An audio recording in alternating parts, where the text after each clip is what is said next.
politique. Ou un peu comme ma... République.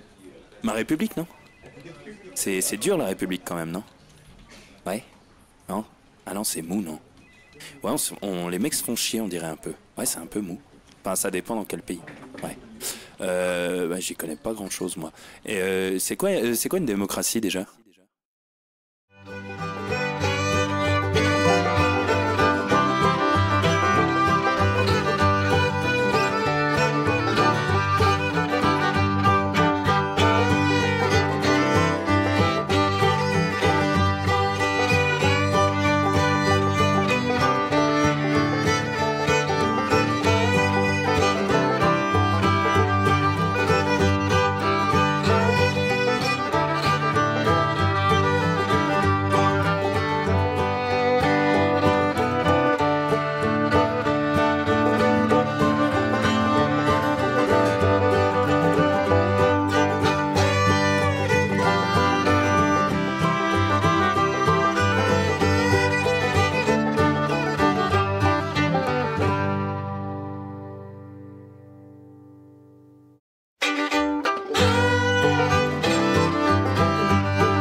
Ça tourne en boucle comme BFM, t'existes plus comme REM. Tout est en grève comme RER, ça capte partout comme France Inter. Faut pas croire tout ce qu'on dit à la télévision. Merci YouTube pour la liberté d'expression. C'est pas la vérité absolue, c'est de l'info et de l'actu. Si t'as un doute sur le contenu, check les sources ou le nombre de vues. C'est pas la vérité absolue, c'est de l'info et de l'actu. Si t'as un doute sur le contenu, check les sources ou le nombre de vues. Calme-toi Dimitri, la force tranquille, ça tape dans le mille. De midi à minuit, t'es comme les mensonges comme des quilles. Depuis qu'il y a des séances publiques, je veux plus au cirque mais à l'hémicycle. Scandale politique et médiatique, pour rien rater il faut que tu cliques. Mec c'est Rémi, le meilleur du pire en ligne de mire. Aucun parti pris, que des avis bien réfléchis. J'suis encore bourré comme un Polac, donc j'pensais voir Laurent Ournac. J'crois que j'suis toujours à côté de la plaque, mais en politique j'sais qui est le crack. Ouais j'sais qui est le crack. Juste milieu. J'crois que j'sais qui est le crack. Ça lit des kilomètres de presse pour faire un résumé express. Ça charbonne comme un chinois avec la qualité d'un bavarois. On sera en retraite après notre mort, on sera bouffé par l'inflation. Dans le doute je vais voter Voldemort pour les prochaines élections. Passe de la country à la drill sans transition. C'était pas une bonne idée de me confier cette mission. Si t'aimes pas, dégoûte pas les autres. C'est pas moi qui le dis, moi je suis le roi des pauvres. Pour réfléchir, j'ai qu'un euro, mais au moins je tomberai pas dans la fraude. Je le prononce Mittel, comme Angela Merkel. Désolé, je fais ce que je peux, je trouve ma répartie chez Lidl. Des enquêtes exceptionnelles, pas de langue de bois et de l'humour. La revue c'est juste mensuel, les vidéos c'est juste tous les jours. Ouais, c'est juste tous les jours. Juste milieu. Regarde ça tous les jours. Juste milieu. Désolé pour mon manque de répartie. Je sais même pas ce que je débite. C'est dur la géopolitique. Ou un peu comme ma... République. Ma République, non? C'est dur la République quand même, non? Ouais? Non? Ah non, c'est mou, non? Ouais, les mecs se font chier, on dirait un peu. Ouais, c'est un peu mou. Enfin, ça dépend dans quel pays. Ouais. Bah, j'y connais pas grand chose, moi. Et c'est quoi une démocratie déjà?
Ça tourne en boucle comme BFM, t'existes plus comme REM. Tout est en grève comme RER, ça capte partout comme France Inter.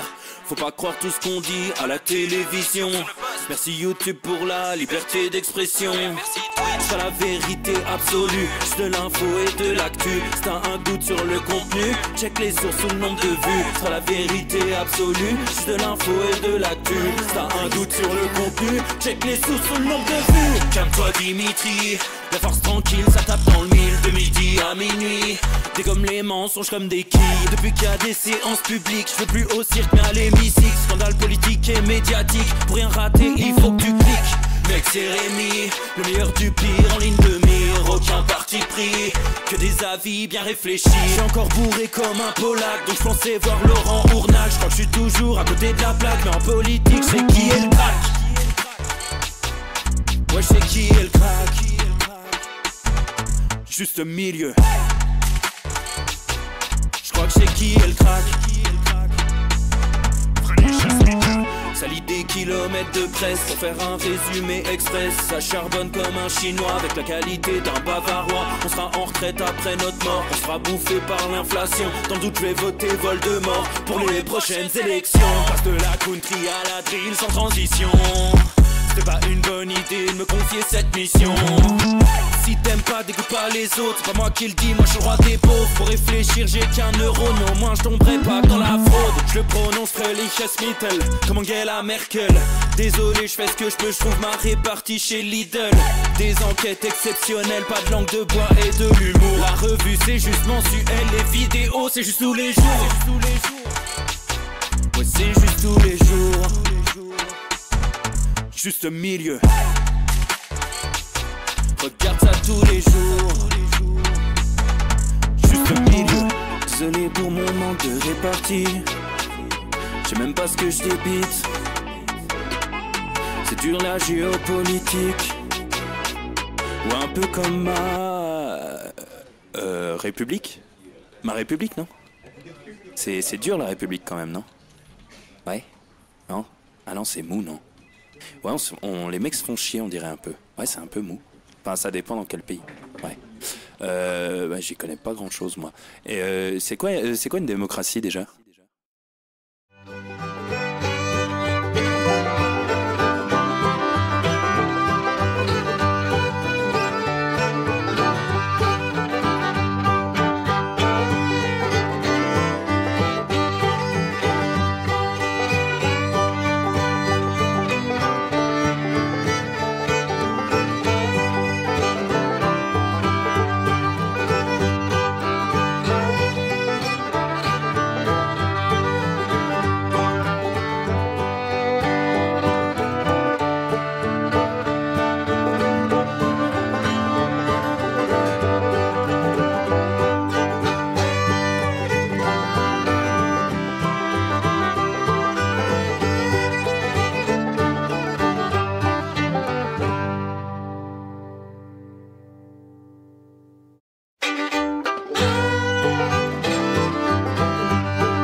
Messieurs, dames, bonjour à tous les copains, ça y est, il est l'heure, un petit peu de retard, mais ça fait plaisir. J'espère que vous allez bien, les amis, que vous êtes en forme pour un épisode qui s'annonce musclé. Voilà, je vous le dis tout de suite, mais avant toute chose, parce que cette journée est placée sous un signe de bonheur, c'est l'anniversaire de 20K91 qu'on embrasse. Alors, joyeux anniversaire 20K91, tout le monde dans le Twitch, joyeux anniversaire, c'est obligatoire. Ça me fait plaisir. On a eu la chance en plus de se rencontrer à Dijon. Donc, gros bisous ma 20K91. J'espère que tu vas bien. Voilà, que du bonheur les amis. C'est un jour positif. Donc on n'a pas le droit d'être grognon.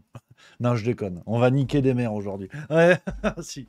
Ah si. Ah si, vraiment, on va y aller plein badin. Mais d'abord, c'est la fiesta. Joyeux anniversaire à ma 20K91. Voilà, voilà les amis. J'espère que ça va, que vous êtes en forme, que vous avez la banane. Malgré tout, parce que là, il y a de quoi bricoler. On rentre dans une période de turbulence. Je vous le dis tout de suite, certains se disent, ouais, c'était déjà la merde. Non, là, ça va être bien. Là, ça va être bien, là, ça va être cocasse. Je l'annonce, ça va jouer serré. Donc vraiment, les amis, on va y aller fort. C'est n'importe quoi, mais vraiment, C'est de pire en pire. Et on apprend qu'il y a un incendie au château de Versailles en plus. Donc vraiment, ça part en cacahuète à tous les niveaux, hein. Vous le savez, j'ai Twitter sur un écran. Qu'est-ce qu'on apprend? Attendez, bougez pas que j'essaie de mettre l'écran. Voilà. Non, c'est bon, apparemment l'incendie a été maîtrisé. Voilà, c'était un échappement de fumée. Voilà. Donc bon, apparemment ça va. Ça a tenu un P de surmulot, apparemment. Donc on est bon. On est bon. Les amis, on est pas mal. Donc, tout va bien apparemment, alerte levée. Voilà. Les copains, aujourd'hui, je vous l'ai dit, émission musclée. On va partir sur du décryptage, on va partir sur de l'analyse, on va partir en cacahuète, hein, je vous le dis, parce que vous vous doutez bien que cette histoire de Front Populaire, je m'en pourlèche les babines depuis,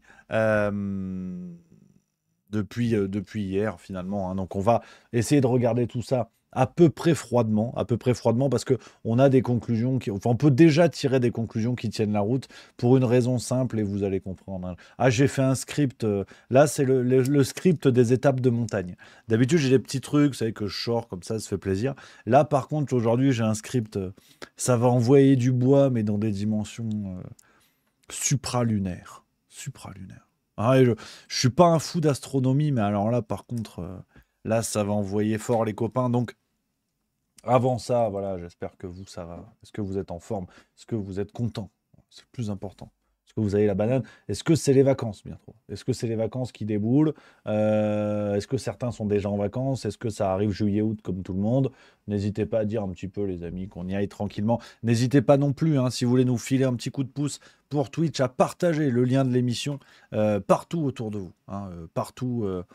Qu'importe la place, qu'importe l'endroit d'ailleurs, c'est important de le rappeler. Et les copains de Twitch également, les copains de Twitter et Facebook, hein, qui sont là en direct, bah allez-y les amis, allez-y, venez sur Twitch, rejoignez-nous sur Twitch pour faire péter les algorithmes et que Juste Mieux soit en page numéro 1.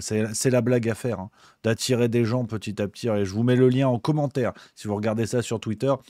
Vous cliquez sur ce lien et vous arrivez sur l'émission. C'est pas sorcier. Même moi, j'ai compris en à peu près une fois. Donc vraiment, je pense que c'est jouable pour tout le monde, les copains. Voilà. Je fais un bisou aussi à 974 Dallon, fidèle parmi les fidèles que j'ai rencontré dans le bus hier. Qui l'eût cru? En fait, il est pas loin, on n'est pas loin, donc je t'embrasse, camarade. J'espère que tu vas bien. Voilà, c'est marrant comme tout, et le monde est petit, les amis, ça fait plaisir de rencontrer les copains. Voilà. Voilà un petit peu, les amis. On est pas mal. Voilà, il y a du monde. Marcel Zero qui dit: Tu n'as pas abordé le procès de Fauci, Rémi? Pas encore. Pas encore. Bah, toute la semaine dernière, on n'est pas là. Il n'y a pas eu de Juste Bistrot. C'est un dossier sur lequel je dois bosser. Mais je vous avoue, là, c'est tendax, hein. Là, on s'est. Belle journée, hein. Belle journée dans le museau parce que je repars demain. Je vous l'avais dit, hein.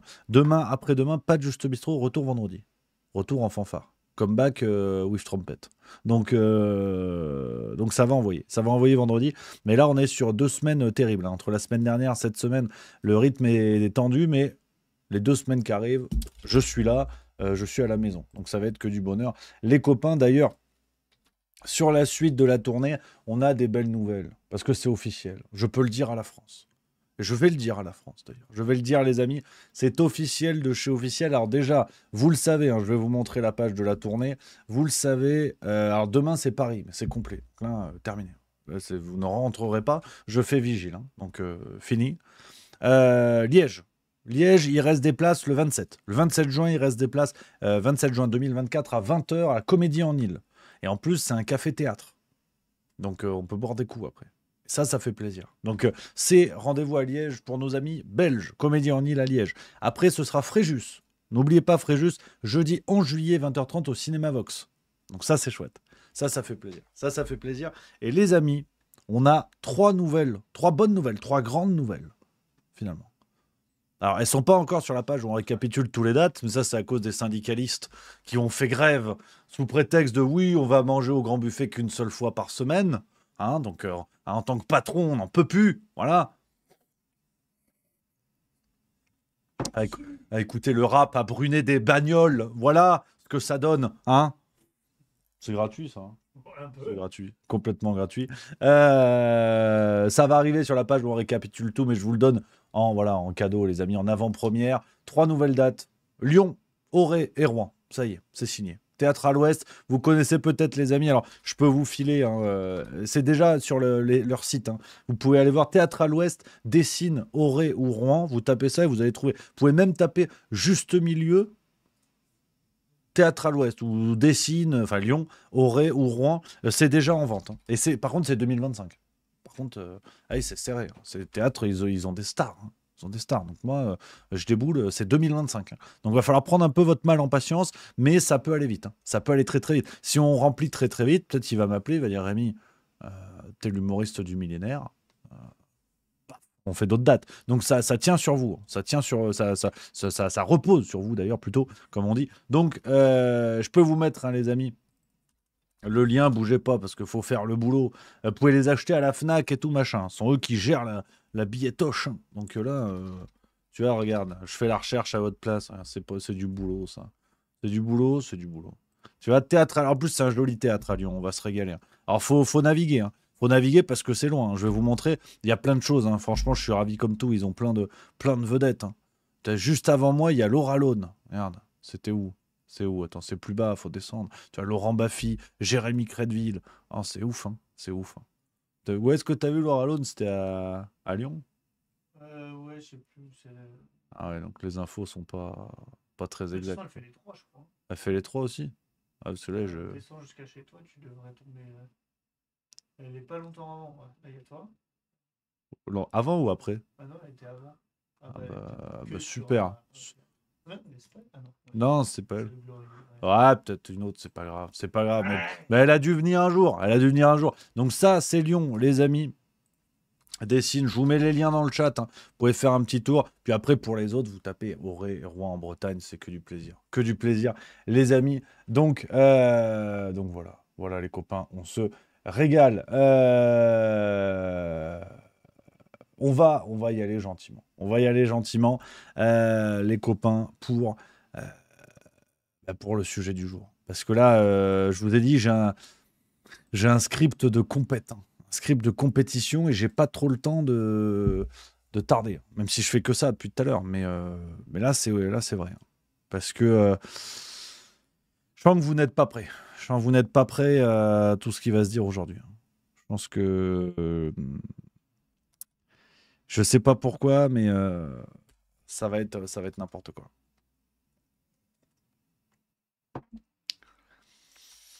Tu vois, j'ai pris un café.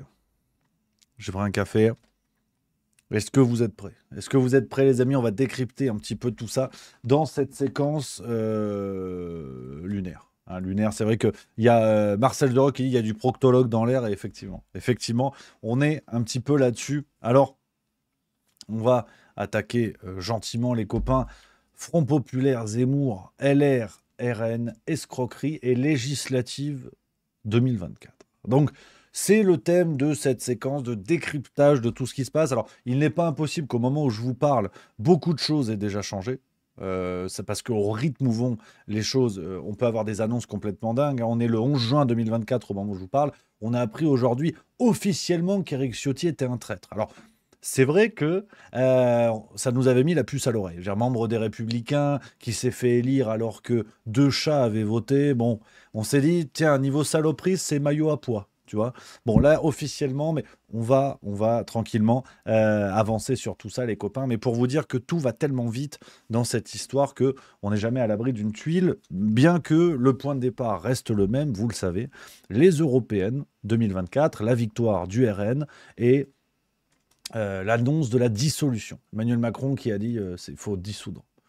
Il va dissoudre. Alors, il y a une grandiloquence. Hein, tu avais vu, c'est d'ailleurs Michel Onfray qui l'a remarqué dans une petite vidéo qu'il a faite dans la foulée, et c'est très juste. Emmanuel Macron qui avait exceptionnellement un costume noir et une cravate noire.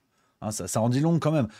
Quand tu as une armée de com autour de toi, de communicants autour de toi, chaque détail compte, et Emmanuel Macron avait plus une tenue d'enterrement par rapport à d'habitude. Donc c'est important de le rappeler, de le noter. Donc il y a beaucoup de grandiloquence, hein, beaucoup de gravité dans cette décision de dissoudre l'Assemblée nationale, ce qui le met dans les pas de Chirac, on s'en rappelle, ce qui avait mené Lionel Jospin au poste de Premier ministre. Mais tout ça est bien plus compliqué que ça, évidemment, et on va aujourd'hui aller chercher dans les coulisses, on va soulever les endroits où ça pue la merde, hein, je vais pas vous mentir, c'est tout le but de cette vidéo, parce que là, ça m'a mis mais en rogne à un niveau que vous n'imaginez pas, et de tous les côtés, gauche comme droite, et très curieusement, vous allez voir qu'il y a un seul endroit où tous les partis se réunissent, et nos médias n'en parlent pas, ou presque pas, et c'est tout le but de cette vidéo. Donc déjà, on va commencer avec des notes positives. Avec des notes positives, les amis, parce que tout ce qui se passe met en sueur nos médias. Et ça fait plaisir. Ça fait plaisir parce que ils sont tous en train d'avoir les fesses qui font bravo. Et ça, moi, ça me met en joie. À commencer par un personnage que j'aime bien de temps en temps, mais bon, qui démontre un peu sa subjectivité politique. C'est Clément Viktorovitch. Sur Twitch, il était pas content. On est passé à 0,47% de se débarrasser d'eux, d'écarter la menace fasciste en France, de faire en sorte qu'une voix fasciste ne puisse plus s'exprimer à des heures de grandes écoutes. Cette élection vient de les relégitimer pour les 5 années qui viennent. Voilà, tranquille, tu vois. Puis ils sont tous là, avec leur tête, là, Nicolas Bay, Guillaume Pelletier et tout, là, tous les traîtres du RN qui sont venus à la soupe chez Éric Zemmour, et qui, c'est bon, sont relégitimés, ça, ils ont leur poste, ils sont là... Voilà, c'est très bien, super, c'est très bien. C'est vraiment, c'est parfait, tu vois. C'est parfait. La France vient d'envoyer 5 députés fascistes au Parlement européen. C'est parfait.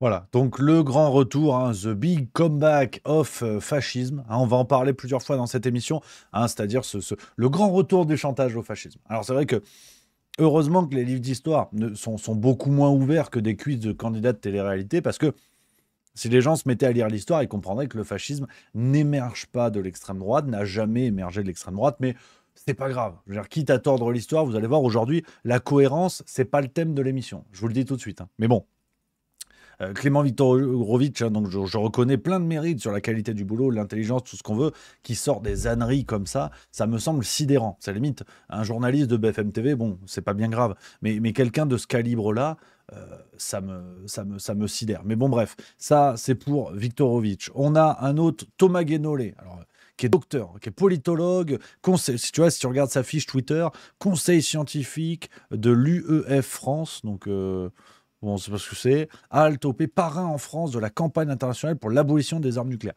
Donc c'est quelqu'un de sérieux. Hein. C'est quelqu'un qui a lu des livres. Là, il n'a pas de lunettes, mais il a une veste un petit peu cintrée. Et il a l'air grave. Et déjà, il fait une allocution. Vous allez voir, ça s'appelle sur Twitter. Hein, il a sorti ça le 10 juin à 16h18. Si Le Pen gagne, voici ce qui arrivera aux Maghrébins. Je vous le montre parce que là, c'est très grave. Françaises, Français, mes chers compatriotes. En tant que politologue, j'ai le devoir de vous alerter sur ce qui arrivera probablement aux Maghrébins si l'extrême droite gagne les élections législatives des 30 juin et 7 juillet. Les binationaux dont l'autre nationalité n'est pas européenne et qui sont d'origine maghrébine dans leur écrasante majorité seront forcés à choisir entre les deux, voire subiront des déchéances de nationalité française. Au nom de la préférence nationale, l'accès aux emplois, aux aides sociales, au logement, aux soins deviendra systématiquement discriminatoire dans une logique de ségrégation. La politique d'immigration légale sera beaucoup plus restrictive, ce qui provoquera d'ailleurs des problèmes de pénurie de main-d'œuvre. Une politique massive de retrait des titres de séjour sera conduite. L'accès des mineurs étrangers non accompagnés à la protection de l'enfance sera frontalement remis en cause.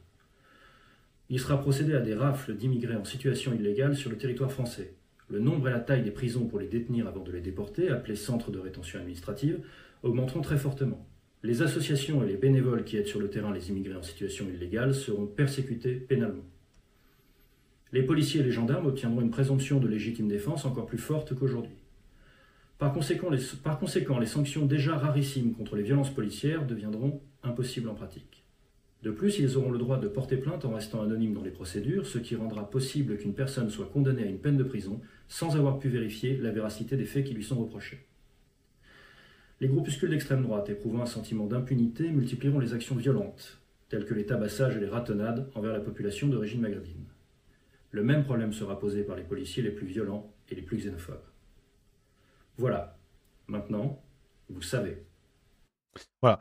Je vous ai mis la séquence en entier. J'ai envoyé un mail à Thomas Guénolé pour la première partie du spectacle Zinzin, parce que là, effectivement, on est sur quelque chose d'extraordinaire. Hein, vraiment, le chantage à l'extrême droite. L'exemple de l'Italie nous a vaccinés, on le sait. Hein, et qu'on soit bien d'accord, hein, l'exemple italien ne minimise pas le danger que peut avoir l'extrême droite dans certains pays. Mais en Europe, on a compris qu'à partir du moment où un parti, même dit d'extrême droite, a le tampon de Bruxelles, ça n'est pas l'extrême droite comme on peut le connaître en Asie du Sud-Est, comme on peut le connaître dans certains autres pays, où on est sur une extrême droite dure qui, effectivement, dans son canon idéologique, reprend ce que dit Thomas Guénolé. Là, c'est de la cagolerie pour faire peur aux enfants. Mais on vous ressort le coup. C'est-à-dire que Lionel Jospin le disait lui-même à l'issue de la présidentielle 2022, il disait que ce chantage au fascisme était du théâtre. Et rebelote, on est en 2024, rebelote.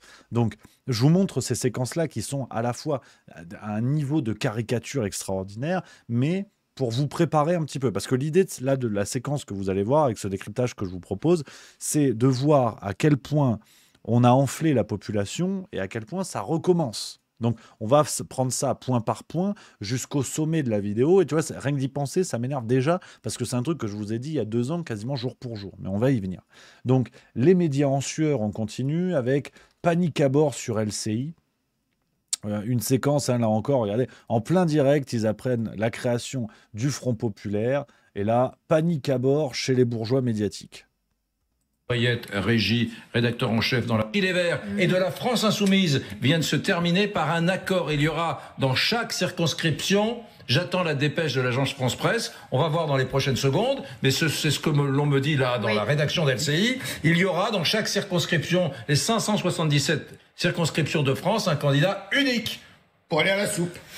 Ah, écoutez, c'est une information majeure quand même. Pour moi, c'est un très grand choc et c'est une extrêmement mauvaise surprise.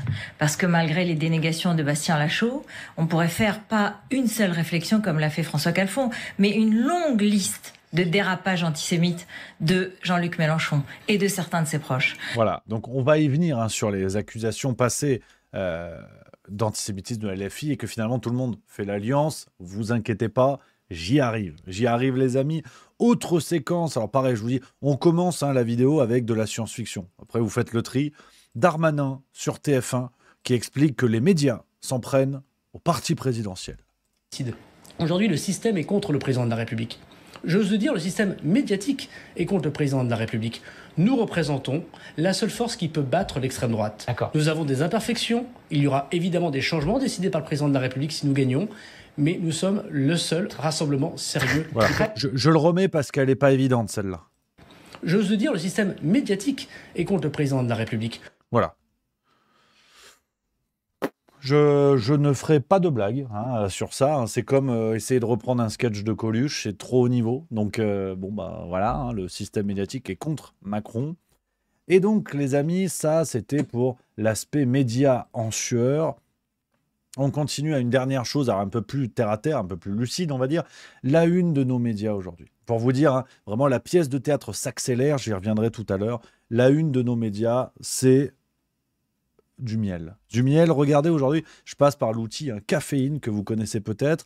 Toutes les unes de quotidiens, les journaux, pas l'émission de TV, en date du 11 juin, regardez à quoi on a droit hein, pour vous dire à quel point ça y est. On nous met vraiment le théâtre, mais là, faut se bouger le cul parce qu'il y a 2 semaines. Hein, donc ils y vont plein badin d'entrée. Vous avez Libération qui nous dit faire Front Populaire. Pour la Croix, le RN peut-il l'emporter? Le grand vertige pour Le Parisien. La France repart en campagne pour Ouest France et Pénard.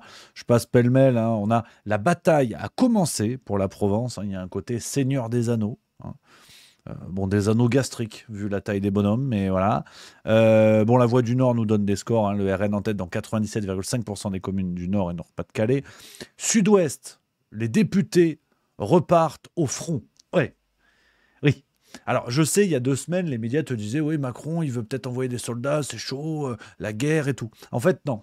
Pour les médias, la guerre, c'est rigolo. Ça permet de faire des unes. Hein, regardez, hein, Sud-Ouest nous dit « Les députés repartent au front », mais mention spéciale pour la République des Pyrénées qui titre « La guerre est déjà déclarée ». Voilà. Donc, le niveau, si vous voulez, de nos médias... où ils en sont par rapport à cette question. Alors, on a hâte de voir les unes des hebdomadaires. Là, je suis sur les quotidiens. Puis, tu vois, tu as la riposte s'organise pour la Marseillaise, les grandes manœuvres pour le Courrier Picard et Var Matin. Hein, ils ne se font pas chier non plus.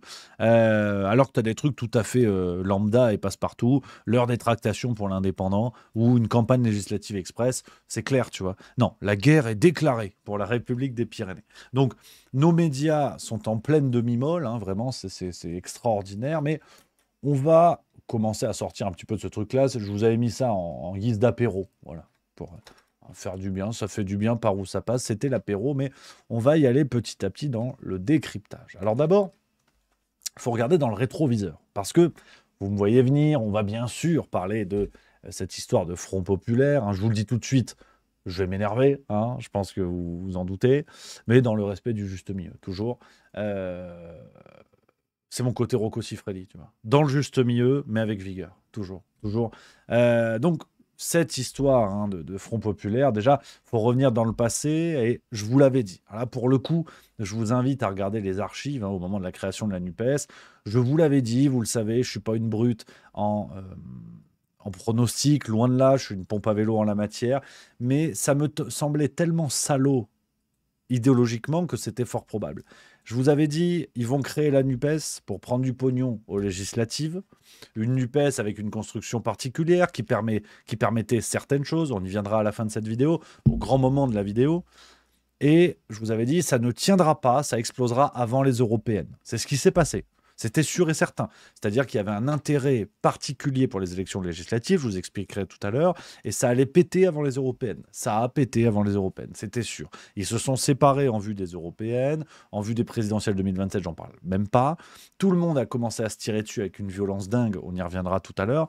Et là, surprise, ce qui a changé un peu le plan de vol, c'est la dissolution proposée par Emmanuel Macron. C'était pas sûr, c'était pas aussi prévu que ça. Et donc, oh bah merde, il va falloir ressortir la NUPES, mais on ne peut pas l'appeler NUPES. Les gens n'ont même pas cicatrisé qu'on leur remet un coup de rein. C'est pas possible. Donc ils ont dit Front Populaire.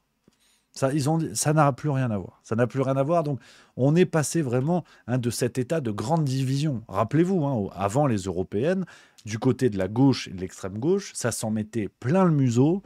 Et avec vigueur, hein, avec vigueur. Rappelez-vous, je vous ai retrouvé quelques petites séquences de critiques hein, que se faisaient les uns les autres. Il faut se rappeler quand même ce qui se passait il y a quelques semaines en arrière, pour vous dire le niveau de lâcheté de ces représentants politiques. On commence pêle-mêle, Olivier Faure, par exemple, dans les 4 vérités sur Télématin.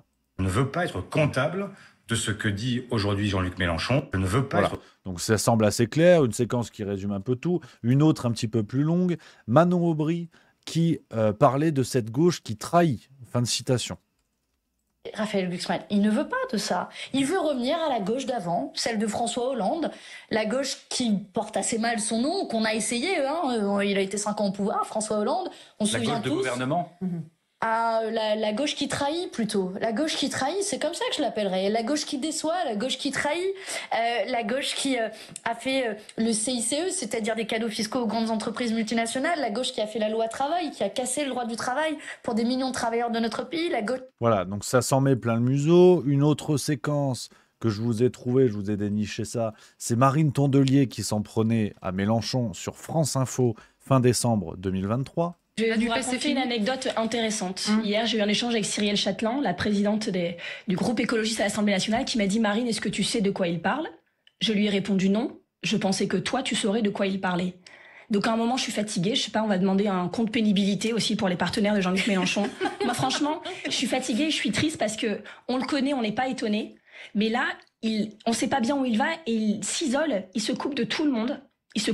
Alors attendez, on va reprendre. Est-ce que la NUP existe encore ou est-ce qu'elle est morte? Avant de reprendre, je peux peut-être terminer. Oui. Juste, il s'isole, il se coupe de tout le monde. On ne sait pas où il va. Moi, je pense qu'à force de fracturer tout ça, je ne vois vraiment pas quel est l'aboutissement de ça. Et surtout, ce qu'il commence à bien faire, c'est que quand on l'écoute, c'est toujours de la faute des autres et jamais de la sienne. Moi, je suis la première à prendre mes responsabilités quand j'ai pas bien fait un truc, mais lui, jamais. Voilà, donc ça, si vous voulez, c'était l'ambiance au sein du Front Populaire avant les européennes. Donc, et encore, j'ai pris vraiment 3 séquences pour résumer l'idée, mais vous le savez comme moi. Je vous invite à relire tous les articles de presse qui expliquaient à quel point la France insoumise était antisémite, à quel point Mélenchon était un salopard, à quel point ils instrumentalisaient la cause de Gaza, à quel point ils n'avaient pas condamné le Hamas. Enfin bref, J'ai préparé mon script cet après, mais je me suis dit, j'en ai pour 4 heures de recenser toutes les déclarations dingues qui défonçaient la France insoumise et vice-versa. Et aujourd'hui, tout est oublié. Tout est oublié. On est copains. C'est le Front populaire, bras dessus, bras dessous, et on va créer les grandes vacances, les congés payés. Non. Voilà. Hein, donc, si vous voulez, c'est la première pilule qu'il va falloir avaler en vue des législatives. Et c'est pas fini. C'est pas fini. Parce que, vraiment, rendez-vous compte, hein, si vous voulez, du niveau de retournement de veste.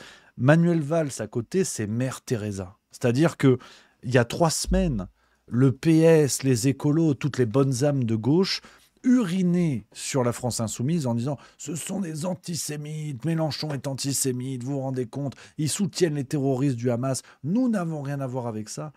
Et là, oh merde, il y a les législatives en jeu. Bon, ben finalement, on va aller serrer la main des supposés antisémites. Donc, vous connaissez ma ligne là-dessus.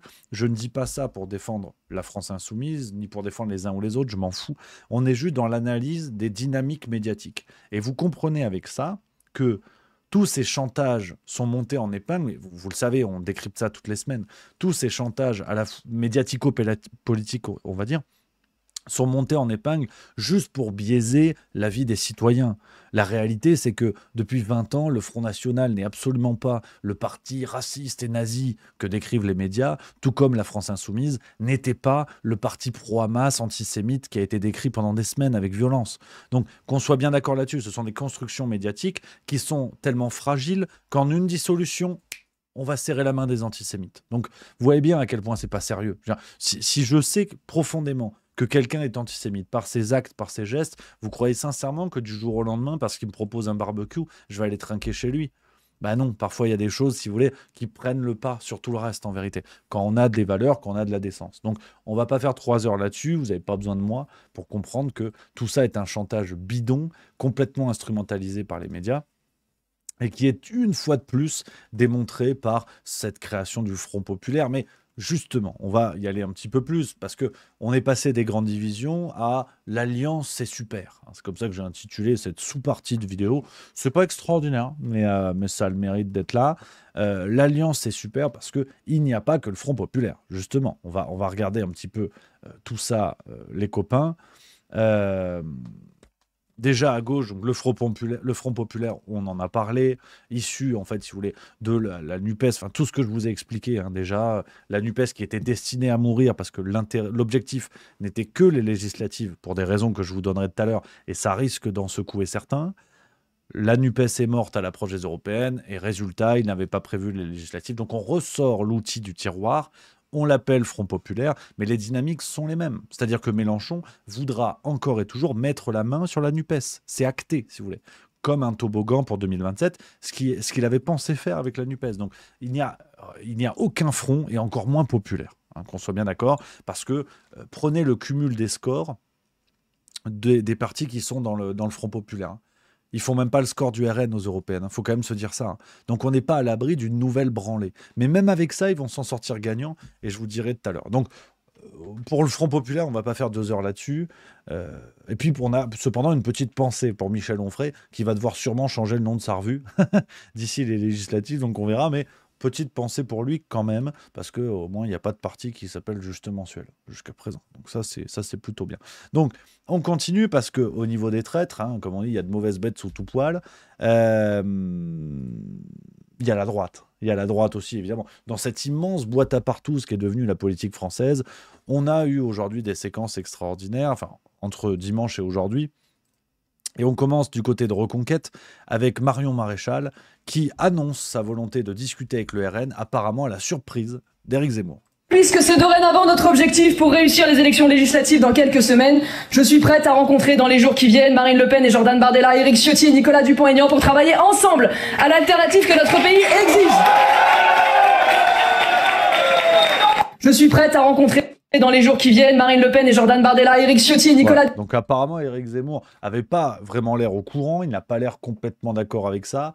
on va voir ce qu'il en est dans les jours à venir. Il est ce soir sur CNews à 19h, donc le 11 juin au moment où je vous parle. Il est devant Christine Kelly, on verra ce qu'il en est. Donc ça, c'est pour Reconquête qui, de toute façon, ne pèse rien, n'a jamais pesé grand-chose en vérité. 7% au présidentiel, d'un parti qui était crédité jusqu'à 15% dans les sondages. Donc on voit bien que la dynamique de Zemmour n'a jamais existé, malgré tout le soutien de l'Empire Bolloré, aussi bien financier que médiatique.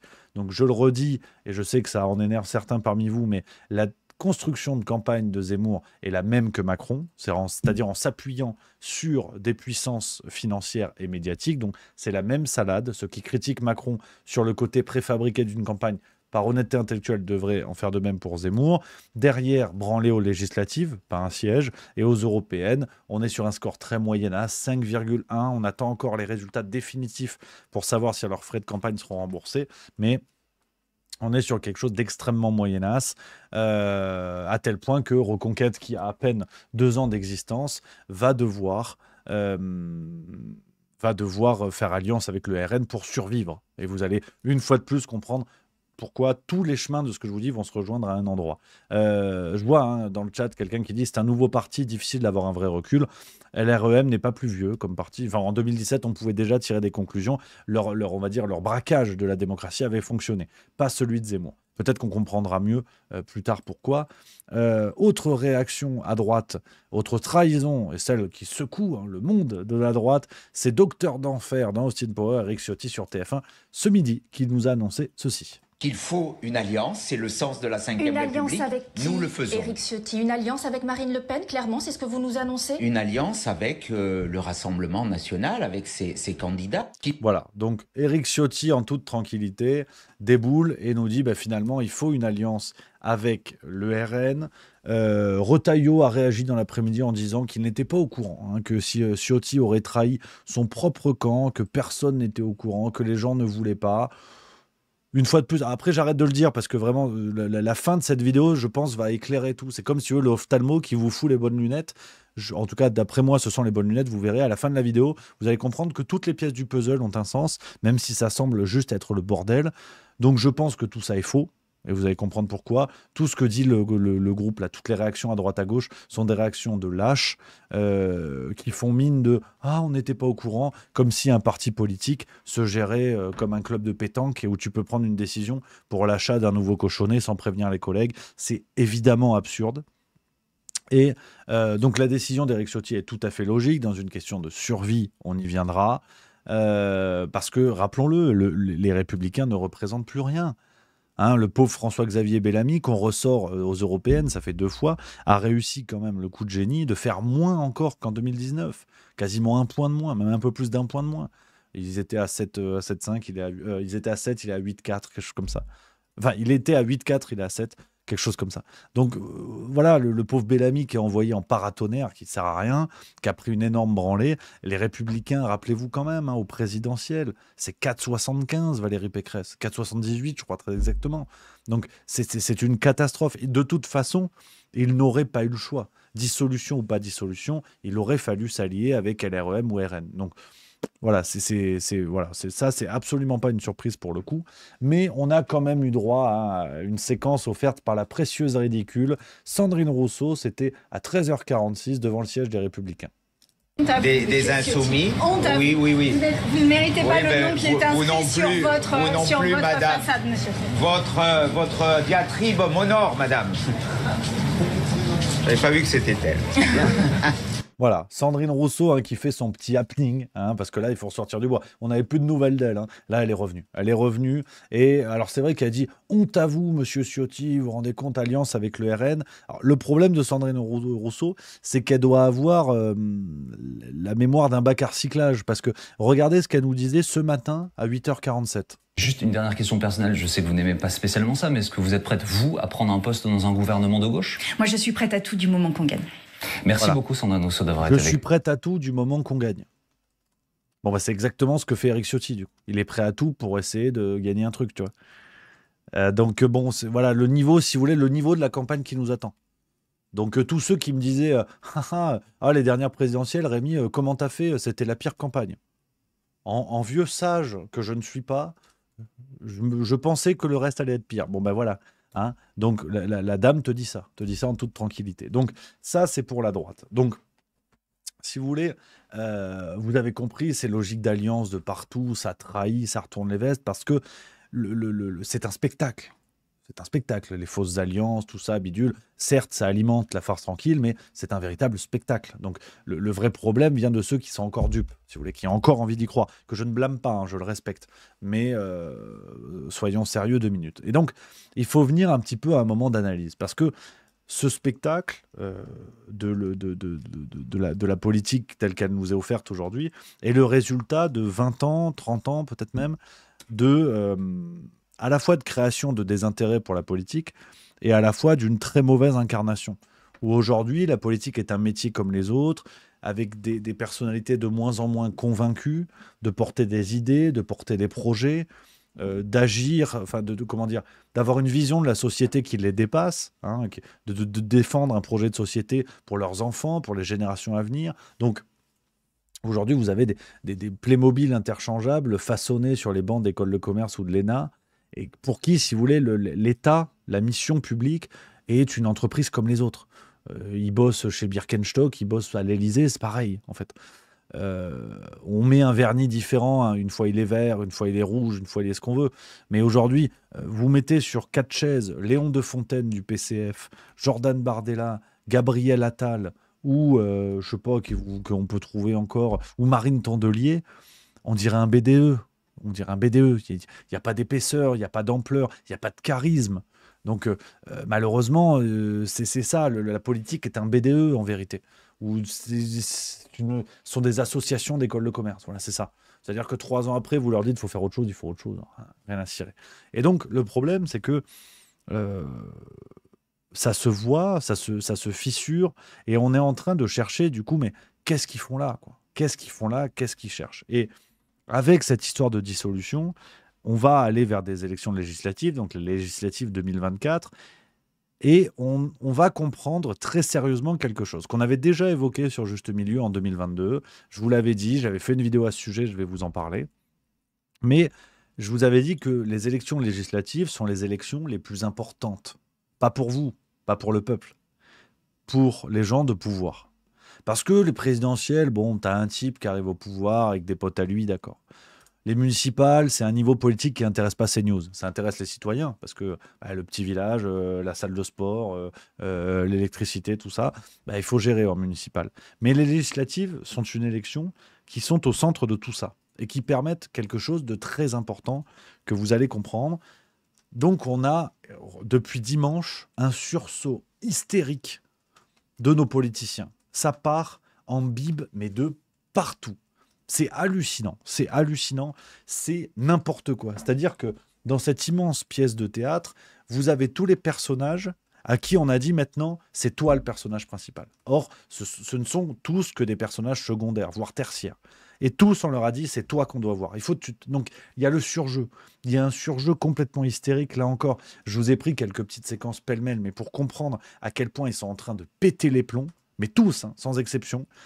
Vous avez dans l'ordre Darmanin qui tweet aujourd'hui à 13h16 qui dit « Éric Ciotti signe les accords de Munich et enfonce dans le déshonneur la famille gaulliste en embrassant Marine Le Pen. Une honte, Français, réveillons-nous. » Donc, Éric Ciotti signe les accords de Munich. Je ne sais pas si vous vous rendez compte du truc, quoi.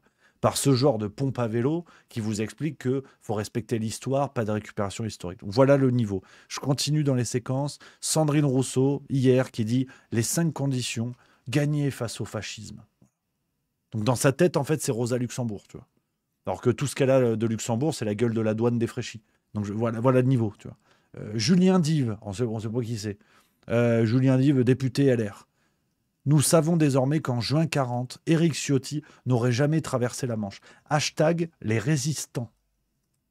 Donc le mec détourne, hein, les républicains, t'as compris, les résistants, quoi. Jean Moulin, tu vois. Jean Moulin de Wish. Encore une autre, Yannick Jadot, pareil, riez pas, la blague n'est pas là. Lui, il a des rendez-vous avec l'histoire, écoute. Il y a des rendez-vous dans l'histoire qu'il faut pas rater. Et je parle de l'histoire avec un grand H. Quand effectivement l'extrême droite est à portée de canon de l'Assemblée nationale, qu'elle a été tellement mise en valeur malheureusement par le président de la République, il faut un sursaut, il faut un électrochoc. La première phase, c'est cette union.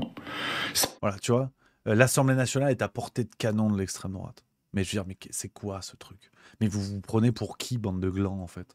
Mais là, il faut redescendre tout le monde à son juste niveau. C'est quoi cette histoire?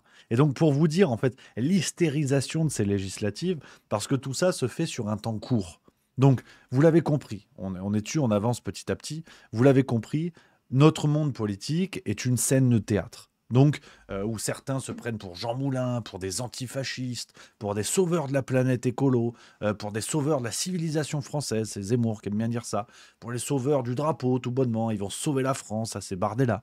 Tu vois, chacun, il va d'un rôle bien trop grand, évidemment, pour leurs épaules, mais en temps normal, ça s'accommode bien. Tu sais, quand ils sont tranquilles, il n'y a pas de dissolution, tu as des petites élections à droite à gauche, on joue l'illusion de la bagarre, on va s'engueuler à l'Assemblée nationale, on va faire le manifestival, on va faire des trucs comme ça, mais au fond, le chèque tombe à la fin du mois. Mais avec les législatives, le chèque ne tombe plus. Ni pour les députés, ni pour les partis. Et donc là, on a ouvert la boîte de Pandore de la réalité de notre vie politique. C'est qu'en temps normal, on est dans le théâtre, mais là, ils sont en train de comprendre qu'il y a de fortes chances que le durcissement des lois liées au chômage leur pèse aussi dessus, en fait. Parce qu'ils sont en train de se dire, merde, je roulais à 7000 balles par mois à faire des TikTok sur les réseaux sociaux et à jouer l'opposition en brandissant un drapeau palestinien ou en mettant mon écharpe bleu, blanc, rouge. Ah ben en fait, là, à la fin du mois, il n'est pas certain que je puisse être payé grassement pour faire mes conneries. Ah merde, comment qu'on fait? Et donc, cette hystérisation, il faut la comprendre sous cet angle-là. Ça ne sont pas des gens qui ont envie de continuer, et je dis ça dans la grande majorité. Pour pas mettre tout le monde dans le même sac, je prends des pincettes, mais quand même, là, ceux que je vous ai montrés, je les mets volontiers dans ce sac à purin. Ça ne sont pas des gens qui militent pour garder leur siège parce qu'ils n'ont pas fini de proposer des lois très importantes pour leur vision du pays. Non. Ils se battent tous sur les trucs qui n'ont rien à voir avec leur action politique. Donc c'est assez brillant. Vous n'avez que des gens qui militent pour un poste, qui militent pour ça. Donc la pièce de théâtre, il faut l'hystériser le plus possible. Vous avez, en gros, pour maintenir l'illusion, le bloc de gauche face au fascisme. Donc en gros, depuis Jospin, on a compris que c'était n'importe quoi, mais ils sont toujours là. Voilà. Parce que rappelez-vous quand même que les gens de gauche qui vont lutter contre le fascisme de l'extrême droite, rappelez-vous au lendemain de l'attaque du 7 octobre, quand tout le monde disait finalement le RN qui soutient Israël, peut-être plus encore que qu'à certains autres partis, il y avait vraiment une normalisation accélérée du RN. À ce moment-là, il n'y avait plus de barrage au fascisme. Tout le monde disait ouais super le RN, Meyer Habib qui sert la pince de Bardella, vous vous en rappelez. Donc tout ça, vraiment, c'est la météo de l'escroquerie citoyenne. Avec les médias qui du jour au lendemain vous ressortent le barrage républicain. On est en plein dedans. Donc ce barrage au fascisme, en tout cas s'il y en a un, c'est pas celui-là, qu'on soit bien d'accord. C'est pas celui qui est évoqué sur BFM, ce serait bien trop facile. Et en face, vous avez le bloc de droite qui va enterrer le barrage républicain, donc ça c'est Ciotti, par peur de disparaître évidemment, et vous avez le Rassemblement national qui va surjouer le truc de avec nous ça va changer, on va tout changer, on va changer la France, on va réveiller la France. Bubule, en fait, tu vas rien changer. Le RN va être atteint de mélonite aiguë. Je ne suis pas médecin, mais on peut facilement déjà faire ce diagnostic. C'est évident. Donc, si vous voulez, on a une pièce de théâtre qui est quand même plutôt bien foutue parce que vous avez deux blocs qui vont s'opposer, qui bien évidemment n'intègrent pas les propositions annexes écartées par les médias. Je pense au Frexit, je pense à la question du souverainisme, je pense à tout ça, mais presque le sujet, tristement, j'ai envie de vous dire, n'est pas là aujourd'hui. Donc vous avez deux blocs, si vous voulez, qui sont là, que l'on connaît bien, que l'on avait oublié, mais qui vont revenir. Il faut remettre la pièce de théâtre qui est celle que l'on nous sert au moment des présidentielles, vous le savez comme moi. C'est-à-dire, vraiment, c'est la gauche face au fascisme, l'extrême droite qui est super sympa avant le premier tour, et une fois qu'elle arrive au second tour, ah ben non, en fait, c'est Hitler. Pardon, on avait oublié, mais c'est Hitler. On nous a fait ça en 2017, on nous a fait ça en 2022. Rappelez-vous, en 2017, avant le débat du second tour, même avant le vote du second tour, pardon, Emmanuel Macron va à Oradour-sur-Glane. Hein, au Radour-sur-Glane, un massacre commis par la division d'Asreich, dont aujourd'hui on peut reprendre l'insigne sur l'uniforme du bataillon, des soldats ukrainiens du bataillon Azov, ça gêne personne. Bon, ne mélangeons pas tout. Et Macron va au Radour-sur-Glane à la veille du vote du second tour, avec un message assez clair qui est « c'est moi ou le fascisme ». C'est moi ou Hitler, c'est moi ou Radour-sur-Glane, tu vois. Donc, pour vous dire, en fait, cette pièce, vous la connaissez. C'est pour ça qu'il y a un goût de... Il y a un goût de caca, en fait, parce que vous avez déjà mangé, et ça part difficilement. Donc, on se dit, merde, on connaît ce truc. Ben oui, parce que c'est le même. C'est exactement le même, sauf que là, les législatives arrivent dans 2 semaines. Donc, il faut se dépêcher. Il faut vraiment se dépêcher, et il faut ressortir la pièce de manière accélérée. D'ailleurs, du côté, dans la catégorie salaud cynique, pour l'instant, sont nommés, hein, j'attends de voir ce que ça va donner, mais sont nominés la France Insoumise. Rima Hassan en premier lieu, parce qu'ils ont essayé de placer la question palestinienne au centre des débats des européennes. Ça n'a pas marché, hein, 8,1%, ça n'a pas marché. On pouvait se dire, est-ce que finalement, il n'y a pas une instrumentalisation de la cause palestinienne? Je vous l'avais dit sur Juste Milieu, j'avais dit, moi je ne pense pas. En l'état, ça a l'air carré. Ils intéressent à la question, ils posent la question, ok. Par contre, si dans les 2 semaines qui vont nous amener au 30 juin, premier tour de ces législatives 2024, si la France Insoumise abandonne complètement la question palestinienne, parce que, oui, mais Front Populaire, il faut lutter contre le fascisme, pour paraphraser Éric Cantona, vous le savez, je leur pisserai au cul, mais allègrement. Parce que ça voudra dire définitivement qu'ils ont instrumentalisé cette raison, qu'ils ont instrumentalisé cette cause palestinienne. Donc ça, qu'on soit bien d'accord, je les surveille de très près, parce que je pense sincèrement qu'ils vont dégager la cause et pour faire on va dire bonne figure dans le Front Populaire. Donc la pièce de théâtre revient de plus belle. On vous l'annonce. Alors effectivement, sur le score, la France Insoumise, apparemment, on est plus au-dessus de 9,5, 9,7. Les scores, je vous donne ceux que j'ai lus hier dans les premières retombées, enfin hier et avant-hier dans les premières retombées. Effectivement, on se rapproche plus de 10. Mais quand bien même, ça reste pas bon. T'es quand même en dessous de Glucksmann et Valérie Ayer. Donc voilà, pour la pièce de théâtre qui est là, et pour ceux qui n'auraient pas compris à quel point tout ça est factice, hein, et qu'on cherche surtout à enrhumer les gens, petite déclaration de Bruno Le Maire sur BFM TV ce matin. Que chacun arrive avec ses propositions et qu'il nous explique comment ils vont faire pour nous sortir de la dépendance des pays du Golfe, du gaz et du pétrole qui sont en train de plomber le pouvoir d'achat des Français. Nous, on apporte des solutions, produit l'électricité, on rouvre des centrales nucléaires. En février 2025, la facture d'électricité de chaque Français baissera de 10 à 15%. En 2025 En février 2025, c'est l'engagement que je prends ce matin. Voilà, donc déjà engagement de Bruno Le Maire. Donc voilà, donc le dimanche, dissolution, 2 jours après, le coup se déboule. La baguette de pain va baisser à 10 centimes d'euros. Comment vous allez faire? C'est l'engagement que je prends. Voilà, donc on vous enrhume. Mais là, c'est clair. Si tu veux, il est à 2 doigts en fait de faire... Non, je déconne. Non, parce qu'il y a les élections en fait qui arrivent. Donc si je dis pas ça, on est dans la merde. Donc ça, bien évidemment, hein, ça n'arrivera jamais, mais votez pour nous. Donc voilà, si vous voulez, je vous montre un petit peu tout ça. Hein. Je vous parlais de cette pièce de théâtre, les 2 blocs factices qui s'opposent et le pouvoir en place qui, acculé, hein, d'ailleurs qu'ils aillent se faire acculer, visiblement ça leur permet de faire des belles propositions, acculé, sort des dingueries comme ça, de dire finalement, février 2025, 10-15% de baisse. On ne sait pas pourquoi, mais pourquoi pas. C'est-à-dire qu'il a vu les chiffres, ils sont arrivés juste après la dissolution. C'est quand même dingue. Alors que le CAC 40 a baissé de plus de 2 points après l'annonce de la dissolution. Donc tu vois, c'est quand même dingue. Le CAC 40 baisse. Enfin bref, c'est n'importe quoi, vous l'avez compris. Donc, les amis, on va entrer dans le vif du sujet. Parce que je fais des effets de manche depuis tout à l'heure. Je vous donne le contexte, je vous donne tout ça. Mais il faut rentrer dans le dur, comme disait Gérald Darmanin. Il faut rentrer dans le dur parce que depuis tout à l'heure, vous aurez noté ou pas, mais je vous parle d'alliance. Que ce soit LR, RN, Reconquête RN, Front Populaire, tu vois. On parle d'alliance, mais on ne parle pas de transfert. Et ça, c'est intéressant déjà, tu vois. Éric Ciotti, aujourd'hui, il a dit, on va faire des alliances avec le RN. Il n'a pas dit, moi, Éric Ciotti, je quitte LR pour le RN. Ça peut sembler con comme ça, hein, mais on va rentrer dans le vif du sujet. Je vous l'avais dit, la fin de la vidéo allait être cocasse, ça allait piquer, et on y est. Ce que je vais vous dire là, je m'appuie sur un article de l'Express du 21 juin 2022. Et qu'est-ce qu'on apprend dans l'Express et qui nous permet de comprendre un petit peu mieux pourquoi tous nos politiciens font des alliances et pas des transferts, parce que s'ils sont vraiment déterminés, tu prends le maillot d'un autre parti et puis on est bon. L'Express nous dit: si un député est amené à changer d'étiquette durant le cours de son mandat, la subvention de 37 400 € revient au parti qui l'accueille.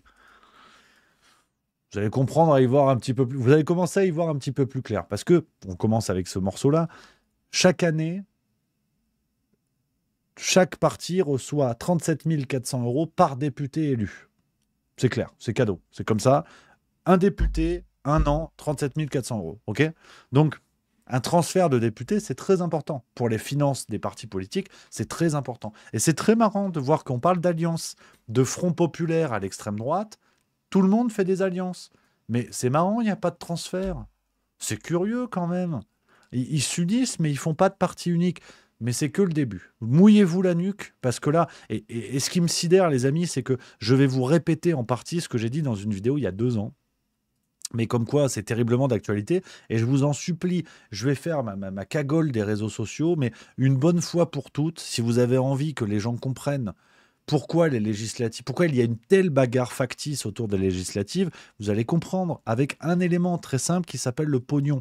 Donc je fais ma cagole des réseaux sociaux, partagez cette vidéo s'il vous plaît, partagez-la partout. Pour une fois, je vous demande ça sur tous les réseaux, par mail, je vous en supplie, que les gens comprennent pourquoi les législatives sont l'enjeu numéro 1 en démocratie, pas pour le peuple, mais bien pour eux. Donc on y va, ce que je vous dis, hein, je m'appuie à nouveau sur un article de Marianne du 27 mai 2022 qui s'appelle « Avec les législatives, les partis politiques jouent leur survie financière ». J'ai la revue papier chez moi, mais je m'appuie sur cet article-là et sur un canon d'autres articles, évidemment, qui vont tous dans le même sens. Je m'appuie d'ailleurs également sur la loi française qui prévoit tout ce que je vais vous dire. Donc il n'y a absolument aucune surprise dans tout ça, mais il faut se poser la question.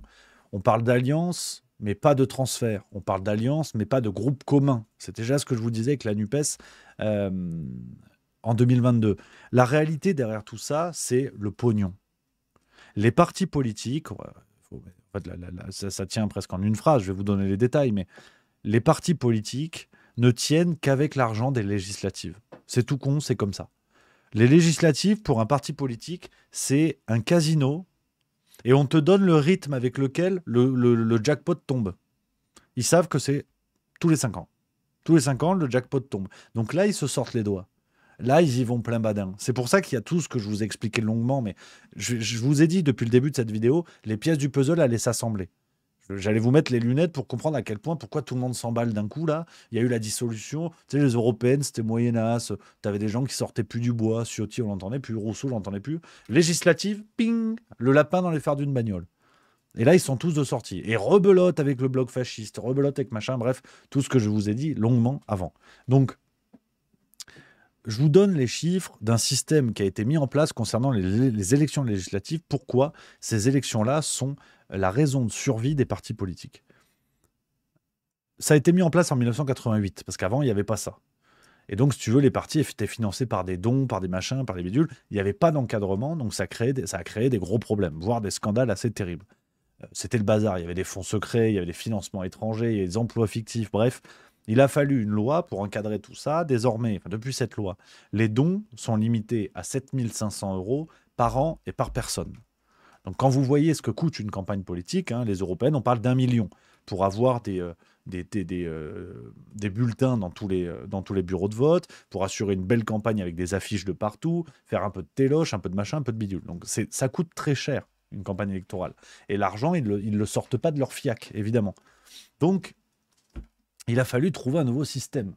Parce que qui dit encadrement contre tout ce qui se passait avant 1988, avec des scandales terribles et à mon avis, des apports de pognon, on ne veut même pas connaître les conditions parce qu'on comprendrait que notre démocratie n'était pas si belle. Qui dit encadrement dit nécessité de trouver une autre source de financement pour les partis politiques. Parce que sinon, ça ne tenait pas. Sinon, le système ne pouvait pas tenir et n'allait subsister que des partis qui avaient un véritable soutien, qui pouvaient s'appuyer sur des dons, qui pouvaient s'appuyer sur du soutien fidèle de leur parti politique, et pas certain que les grands partis de l'époque, avec les grands éléphants politiques, puissent tenir. Donc, ils ont trouvé autre chose. Et je vais vous lire les règles. Après, je vous renverrai, si vous voulez, vers le lien de la loi. Hein. C'est dans la loi, tout ça. Donc, je vous lis la loi. C'est pas très passionnant, mais pour bien comprendre à quel point tout le monde va se faire emmancher avec ces nouvelles législatives et pourquoi tous nos politiciens sortent du bois. C'est pas si compliqué, finalement. Chaque parti qui obtient plus de 1% dans 50 circonscriptions différentes, il y en a 577 en France. Donc dites-vous, 50%, 50 circonscriptions, c'est même pas 10%. Hein. Donc c'est finalement pas grand-chose. Chaque parti qui obtient plus de 1% dans 50 circonscriptions remporte 3 choses. Ah, là, c'est le panier garni. Vraiment, foie gras magret. 1,64 € par voix obtenue, et ce, tous les ans. Chaque député rapporte 37 400 € par an à son parti. C'est ce que je vous ai dit tout à l'heure.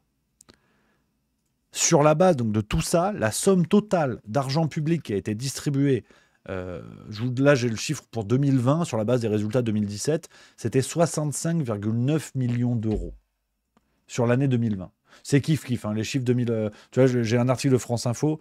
En 2023, c'était 66,5 millions d'euros d'aide publique. Donc on est kiff-kiff bourricot. Ça a augmenté un tout petit peu, tu vois. Enfin, un tout petit peu, c'est déjà pas mal.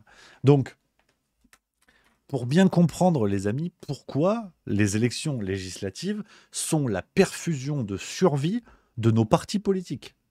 C'est que non seulement on va vous casser les pieds avec ces élections législatives, les fascistes, les pas fascistes, les je sais pas quoi, et en plus, c'est vous qui payez.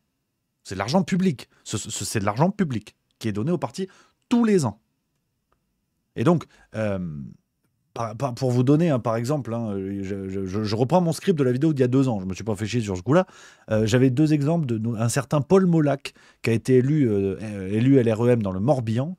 Il a récolté 30 166 voix. Il avait fait un très gros score. Il a rapporté 434 371 € en 5 ans à son parti. Juste parce que voilà, les règles que je viens de vous citer, voilà. Tu en as une autre, Sophie Errante, pareil, élue LREM Loire-Atlantique, 27 946 voix, 416 167 €. Elle a rapporté à LREM. Donc, que vous soyez bien au clair, en fait, de tout ça, de pourquoi les partis ont besoin de ça. Alors, on continue, tu vois. Au moment des législatives, tout ce que je vous dis là, c'était sur la base des chiffres 2019, si je dis pas de conneries. Ça devait être sur les chiffres 2017. Donc 2022, on était kiff-kiff bourricot là encore. En 2017, il y avait présenté aux élections législatives 589 partis en France. Parce qu'aux législatives, il y a un mode de calcul complètement dingue, avec des listes par circonscription, par machin, par bidule. Il y a plein de micro-partis. Enfin, c'est très, très compliqué comme système. C'est beaucoup moins encadré que les présidentielles ou quoi, où il faut les 500 parrains, enfin les 500 parrainages et compagnie. En 2017, 589 partis en tout. Il y a les gros que vous connaissez, et il y avait plein de micro-partis, dont certains qui avaient bien pigé la règle. Et donc, qui faisaient des alliances de micro-partis pour arriver à 1% dans 50 circonscriptions. C'est pas énorme. Et ils prenaient le pognon, et ils prenaient le magot. Donc, pour vous dire, dans certaines circonscriptions, 1% des voix, ça fait 200 votes environ, dans les petites circonscriptions. Donc, c'est pas grand-chose. C'est vraiment pas grand-chose. Et cerise sur le gâteau, parce que vous dites, ces histoires de pognon, ça rapporte tellement d'argent, quand même, ça doit être encadré. Qu'est-ce qu'ils font derrière avec l'argent et tout? Article 4, alinéa 1 de la Constitution. Les partis politiques se forment et exercent leur activité librement. Et j'ai rajouté un petit bout, les partis et groupements politiques bénéficiaires ne sont pas soumis au contrôle de la Cour des comptes. Les dispositions du décret du 30 octobre 1935 relatif au contrôle des associations, œuvres et entreprises privées subventionnées ne leur sont pas applicables. Donc non seulement il y a un braquage absolu avec les règles que je viens de vous donner, et en plus, personne ne peut vérifier les comptes des partis politiques et apprécier l'utilisation de l'argent public. Donc, voilà le système. Un autre extrait, hein, c'est Didier Migaud, qui était président de la Haute Autorité pour la Transparence dans la vie publique, qui disait dans Le Monde en novembre 2021. Je vous relis ce que j'avais déjà dit. Je m'étonne que l'on ait pu identifier dans notre pays jusqu'à 591 partis politiques sans que cela ne fasse vraiment l'objet d'une réflexion nationale. Une telle situation qui laisse prospérer des micro-partis dont le contrôle est réduit peut donner lieu à des dérives. Donc la HATVP vous le dit. Il peut y avoir des problèmes, ça craint. Mais on continue comme ça. Et donc aujourd'hui, si vous voulez, on remet toutes les pièces du puzzle ensemble. Pourquoi on a à nouveau des alliances, des machins, des bidules, des trucs? Vous avez compris pourquoi. Vous avez compris. C'est pas plus compliqué que ça. D'autant plus que, et c'est ce qu'avait fait la NUPES, c'est ce qu'ils vont refaire avec le Front Populaire. Peut-être que la droite fera pareil s'ils trouvent un truc, je sais pas comment ils vont s'appeler, les Pokémon, j'en sais rien. Dites-vous que c'est en plus extrêmement trompeur pour les électeurs. Mais ça, vous l'avez compris vous-même, vous n'avez pas besoin de moi. Dans le cadre des législatives, des candidats qui se présentent sous l'étiquette NUPES, ça n'est pas la même chose que des candidats qui se présentent sous leur propre étiquette. Parce que là, on sort des européennes. Il y a plein de gens, par exemple, qui ont pu voter NUPES aux législatives 2022 et qui se disent ah, par contre, LFI, c'est nul avec ce qui s'est passé avec Gaza, moi je veux plus voter LFI. Mais en fait, tu n'auras pas le choix parce que ce sera l'étiquette NUPES. Et si tu n'es pas vraiment au courant, tu verras même pas que tu votes LFI. Pareil pour Europe Écologie Les Verts ou je sais pas quoi. Donc en plus, c'est extrêmement trompeur. C'est comme les provenances de la viande, tu vois, dans les supermarchés. Tu vois. On te dit Europe. Donc c'est exactement la même chose. C'est déjà trompeur pour les citoyens. Et ensuite, je vous rappelle ce qui s'était passé en 2022. La NUPES n'avait pas créé d'association de financement commune. Donc il s'était présenté devant la Cour des comptes séparément. L'étiquette NUPES, c'était pour vous, c'était pour le peuple, c'était pour les citoyens, pour vous enrhumer. C'était pas pour la Cour des comptes. Pour la Cour des comptes, ils avaient tous leurs comptes de campagne bien différenciés. Ce qui faisait qu'il y avait la tromperie, si vous voulez, sur la marchandise, en disant « Ouais, on est tous NUPES, we are the world, on est des copains ». Mais en fait, ils prenaient tous des sièges NUPES. Mais la réalité, c'est que financièrement, tout était bien séparé. Et chaque parti recevait ce qui lui revenait. Ils n'avaient pas fait de pot commun. Donc c'est vous dire déjà le niveau de l'alliance. Et rebelote avec le Front Populaire. Alors là, je trouve un défi s'ils font une association de financement commune pour les prochaines législatives. Je vous le dis tout de suite. Je ne vais pas manger mon chapeau comme Laurent Alexandre, parce que moi, je compte bien le faire, j'ai une parole. Mais voilà, je vais manger du baba au rhum, hein, s'ils le font. Non, parce que ça, je suis gros. Mais... blague à part. Rappelez-vous quand même de ça, quoi. Rappelez-vous quand même de ça. C'était un scandale absolu, c'était trompeur. Leur union était complètement factice. Il n'y avait qu'un but, c'était tromper les électeurs et prendre le plus de sièges pour avoir le plus de subventions. Pas plus compliqué que ça. Donc voilà où on en est, si vous voulez. J'ai trouvé un autre article plus récent, 26 octobre 2023, qui résume un petit peu les chiffres depuis 2022. Donc, il y a ce que je vous dis, hein, 37 000 € parlementaires, 1,61 par voix. Il y a ces règles-là. Et il y a le récapitulatif de ce que les partis politiques ont touché en 2023 grâce à ce système-là. C'est ce tableau que je voulais montrer pour finir. Donc, ensemble, pour la majorité présidentielle, si vous voulez, c'est le truc Macron, 19 500 000 €. Pour 2023, seulement pour 2023. Le RN, 10 millions. Les Républicains, 9,7 millions. LFI, 7,9 millions. Le PS, 4,5 millions. Le PS, c'est 1,75 au présidentiel. Vous vous rendez compte? Et grâce à l'étiquette NUPES qui a noyé cette armée d'incompétents qui est devenue le PS, d'incompétents et d'opportunistes, on a appris dans le Parisien hier que Cahuzac allait se présenter aux législatives 2024. Ah, je ne sais pas ce qu'il vous faut de plus. Ben, voilà le niveau de pognon. Hein. Europe Écologie Les Verts, 3 millions.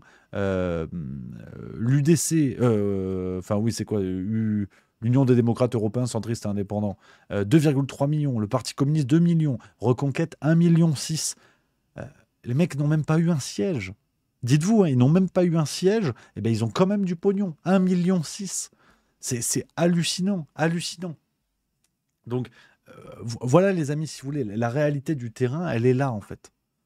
Voilà pourquoi aujourd'hui vous les voyez tous s'activer comme des clébards dans un chenil devant quelqu'un qui vient chercher un chien, parce qu'ils ont besoin de pognon.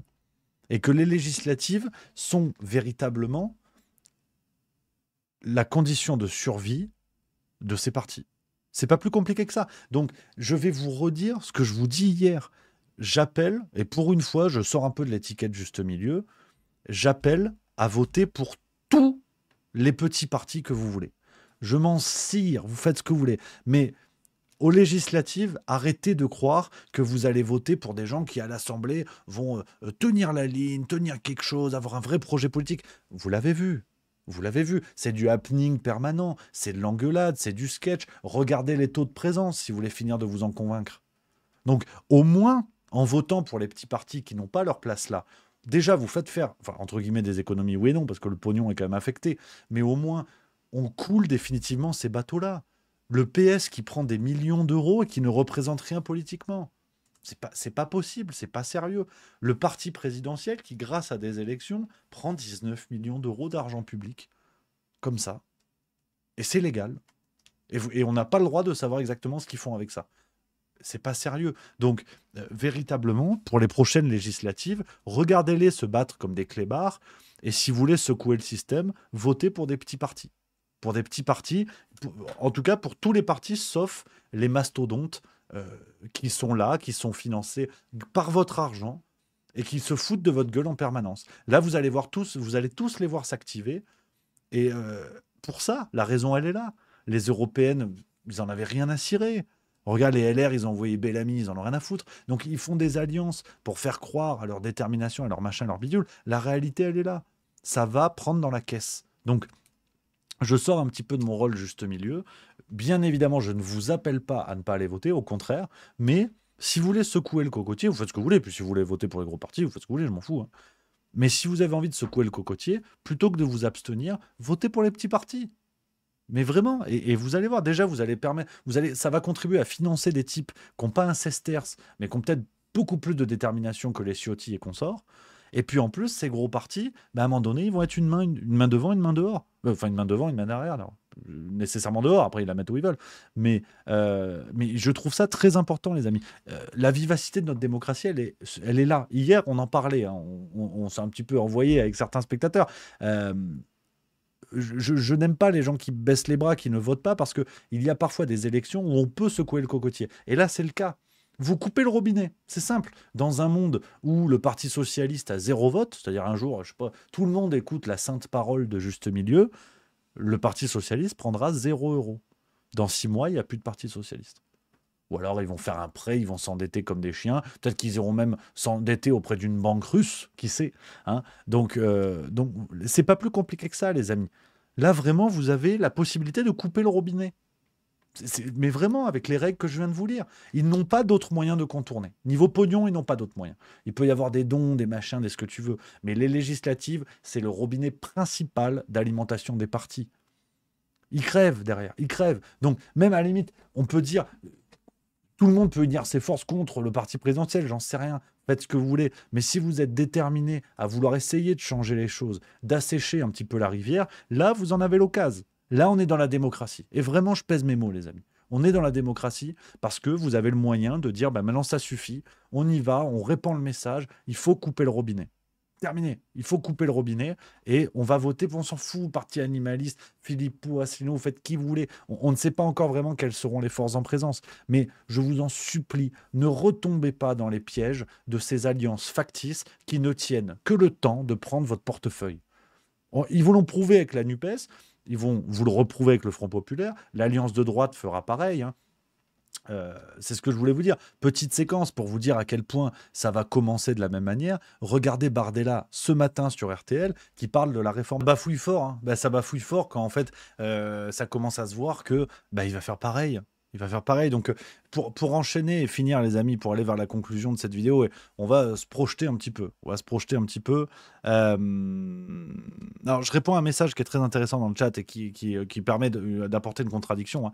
Hein. Mister Aldos qui dit « Rémi, tu dis n'importe quoi. Les petits partis ne peuvent pas déposer de liste dans chaque département. Ils n'en ont pas les moyens. Quant à se faire élire, ne serait-ce que sur un canton. Donc, envoyer ne serait-ce qu'un seul député, c'est chaud pour eux. » Mais, camarades, je suis bien d'accord, c'est ce qu'on disait hier à l'émission, peut-être que tu n'étais pas là. Je suis tout à fait d'accord avec toi, mais il faut un début à tout. Donc, c'est-à-dire, si aujourd'hui on commence à voter pour les petits partis qui le peuvent, et ainsi de suite, arrêtez de penser que la politique, c'est Netflix. Qu'en fait, tu prends ta télécommande, t'appuies et on change tout. Ce que je vous dis, ça peut prendre 20 ans. Donc, au bout d'un moment, il faut arrêter d'être des individus qui ne regardent que leur nombril et qui ne veulent agir que dans la mesure de ce que ça peut leur apporter de la manière la plus immédiate possible.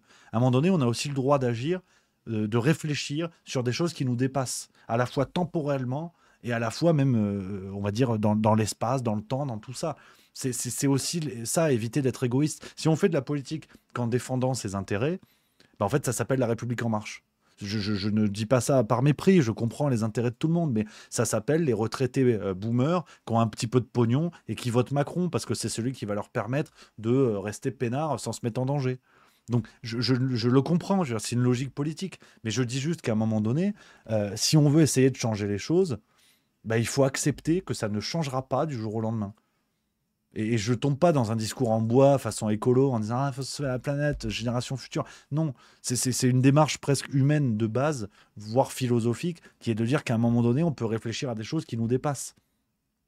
Et c'est terrible à dire, mais faut faire le don. Il y a des gens qui ont fait le don de soi sur des choses, le don d'eux sur des choses bien plus graves, bien plus importantes et tout ça. Et je trouve ça dommage en fait. Je trouve ça regrettable que l'on ne considère la politique qu'avec, si vous voulez, des arguments qui justifient les raisons pour lesquelles on baisse les bras. En disant, ouais, mais en fait, il y a toujours une bonne raison, en fait. Non, mais je veux pas voter parce qu'en fait, Macron, c'est un méchant. Puis en fait, je veux pas voter parce que ça change rien. Puis en fait, je veux pas voter parce que je sais pas quoi. Je trouve ça regrettable. Je trouve ça regrettable. On est tous, j'ai l'impression, rassemblés autour d'un discours où on s'intéresse à ces choses-là, où on réfléchit, on confronte nos idées, on débat. Mais à un moment donné, il faut engager ce qu'on peut engager. Parfois, il y a des commentaires dans le chat qui me disent « Ouais, mais Rémi, tu parles, mais tu fais rien. » J'ai l'impression d'essayer, à mon minuscule niveau, d'impulser quelque chose. Et quand je m'endors le soir, je me dis « Écoute, t'as bricolé, déjà, tu bricoles quelque chose. » Après, jouer aux Jean Moulin, comme les gens que je vous ai montrés tout à l'heure, qui pensent que parce qu'ils suivent pas Ciotti, qui fusionne avec le RN, parce qu'ils ne suivent pas Ciotti, le mec met hashtag les résistants. Tu vois, je préfère avoir la certitude d'avoir fait un tout petit truc que me raconter des histoires en pensant faire un grand. C'est terrible, c'est peut-être un peu, on va dire, peut-être minimiser les choses, j'en sais rien. Mais moi, ça me plaît davantage, quoi. Et il y a le camarade qui répond, qui dit « Non, mais chacun fait comme il le souhaite, Rémi, mais faire penser que ça va assécher les revenus des gros partis, c'est faux. Après, effectivement, il faudrait que tous puissent se présenter, quelle que soit la taille du parti dans les faits, il faut des sous pour le faire. » Mais on est d'accord, camarade, on est d'accord. Mais moi, je ne pense pas que ce soit faux. C'est pour ça que je le dis avec sincérité, avec détermination. Je pense que si tout le monde se sort les doigts, qu'on se retrouve avec un taux d'abstention à 20% et qu'on comprend cette logique-là, voter pour les petits partis aux législatives, c'est une chose, mais ça pourrait être pour les petits partis aux européennes également, mais qu'il y ait un véritable coup de pied dans la fourmilière. Parce qu'en vérité, si Macron n'avait pas annoncé la dissolution, il ne se serait rien passé. Les médias auraient fait 3 pauvres unes en disant « Mon Dieu, le fascisme est terminé ». Là, ce qui secoue le cocotier, c'est ce qu'est la dissolution. Ils ne l'avaient pas vu venir. Donc, ils nous font des alliances de lâches avec des lâches, et ces fronts populaires, enfin bref, c'est tout ce qu'on a dit jusqu'à présent. Donc, les amis, il faut avancer un petit peu, arriver à la conclusion et peut-être au pronostic. Là, vous savez que je ne suis pas très bon là-dedans. Mais concrètement, on en est où? Si on fait l'état des lieux, je ne vais pas redire tout ce que je vous ai dit. N'hésitez pas à regarder la vidéo un petit peu longue. Concrètement, on comprend que le système en place, que d'aucuns appellent bruxellois, otanesque, tout ce que vous voulez, progressiste, tout ce que vous voulez, le système est en place, bien plus que nous. Il a réussi à préparer des cartouches de secours.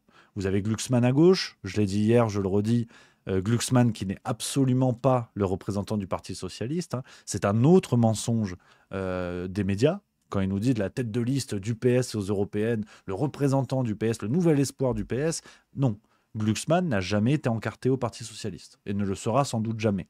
Il est à la tête d'un parti qui s'appelle Place Publique, qui est un micro-parti, on en parlait tout à l'heure, des partis en bois où tu as 7 bonhommes dedans. Ils ont fait une alliance avec le PS et il a été catapulté de cette manière-là, comme on l'a vu dans les médias et compagnie. J'ai fait la blague déjà hier, Glucksmann, il y a 3 mois, les gens pensaient que c'était une marque de pastilles pour la gorge. Donc arrêtez de gober ce truc-là, si vous voulez. Il a été fabriqué, construit, ce candidat. Politiquement, Glucksmann, c'est rien, en fait. C'est rien à 14%. Donc c'est assez extraordinaire, mais il n'a aucun rapport avec le PS. Glucksmann est politiquement bien plus proche de la Macronie que du Parti socialiste ou ce qu'il en reste. Et d'ailleurs, tant mieux pour lui, parce que d'être proche d'un Maccabée, c'est chaud, quoi.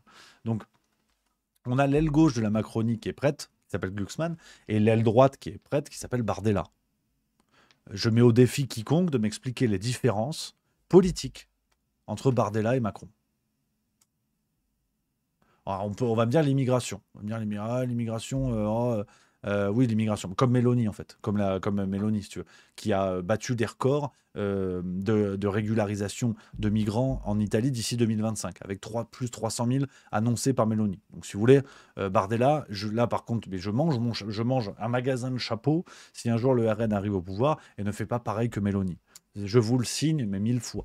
Et d'ailleurs, des gens bien plus brillants que moi, comme Pierre-Yves Rougeron et consorts, je pense défendre aussi cette idée-là. Je ne vais pas parler à leur place, mais voilà. Donc les différences, il n'y en a pas, en fait. Donc aujourd'hui, Bardella, Glucksmann, Glucksmann, Macron, pardon, ou enfin Macron, mais vous tirez un trait, Attal, Beaune, c'est pareil, hein, tous les Playmobil qu'il a en dessous de lui. Je dis Macron par facilité, mais tous les copier-coller qui est en dessous. Bardella, Macron, Glucksmann, on est en termes si vous voulez, si on regarde ces trois-là, on est plus proche des to be free que de la conférence de Yalta. En termes de niveau d'opposition entre les bonhommes, c'est vraiment les to be free. Ça se joue à une épaisseur de biceps. Mais les trois, politiquement, sont les mêmes. Pro-OTAN, pro-Bruxelles, défense de l'Ukraine, fausse lutte contre l'immigration, enfin... Il n'y a pas un sucre qui dépasse. Donc voilà, qu'on soit d'accord là-dessus, le système est prêt, en fait. Quoi qu'il arrive, si demain on fait les présidentielles, le système est prêt. Donc là, on a le petit joujou des législatives. Comme je vous l'ai expliqué, les enjeux sont monstrueux pour les partis politiques. Il en va de leur survie financière. Donc eux n'ont pas le choix. Mais vous, en tant que citoyen, vous allez voter. Si vous continuez à être dans le truc, bon, ok, on y va, c'est cool, c'est rigolo.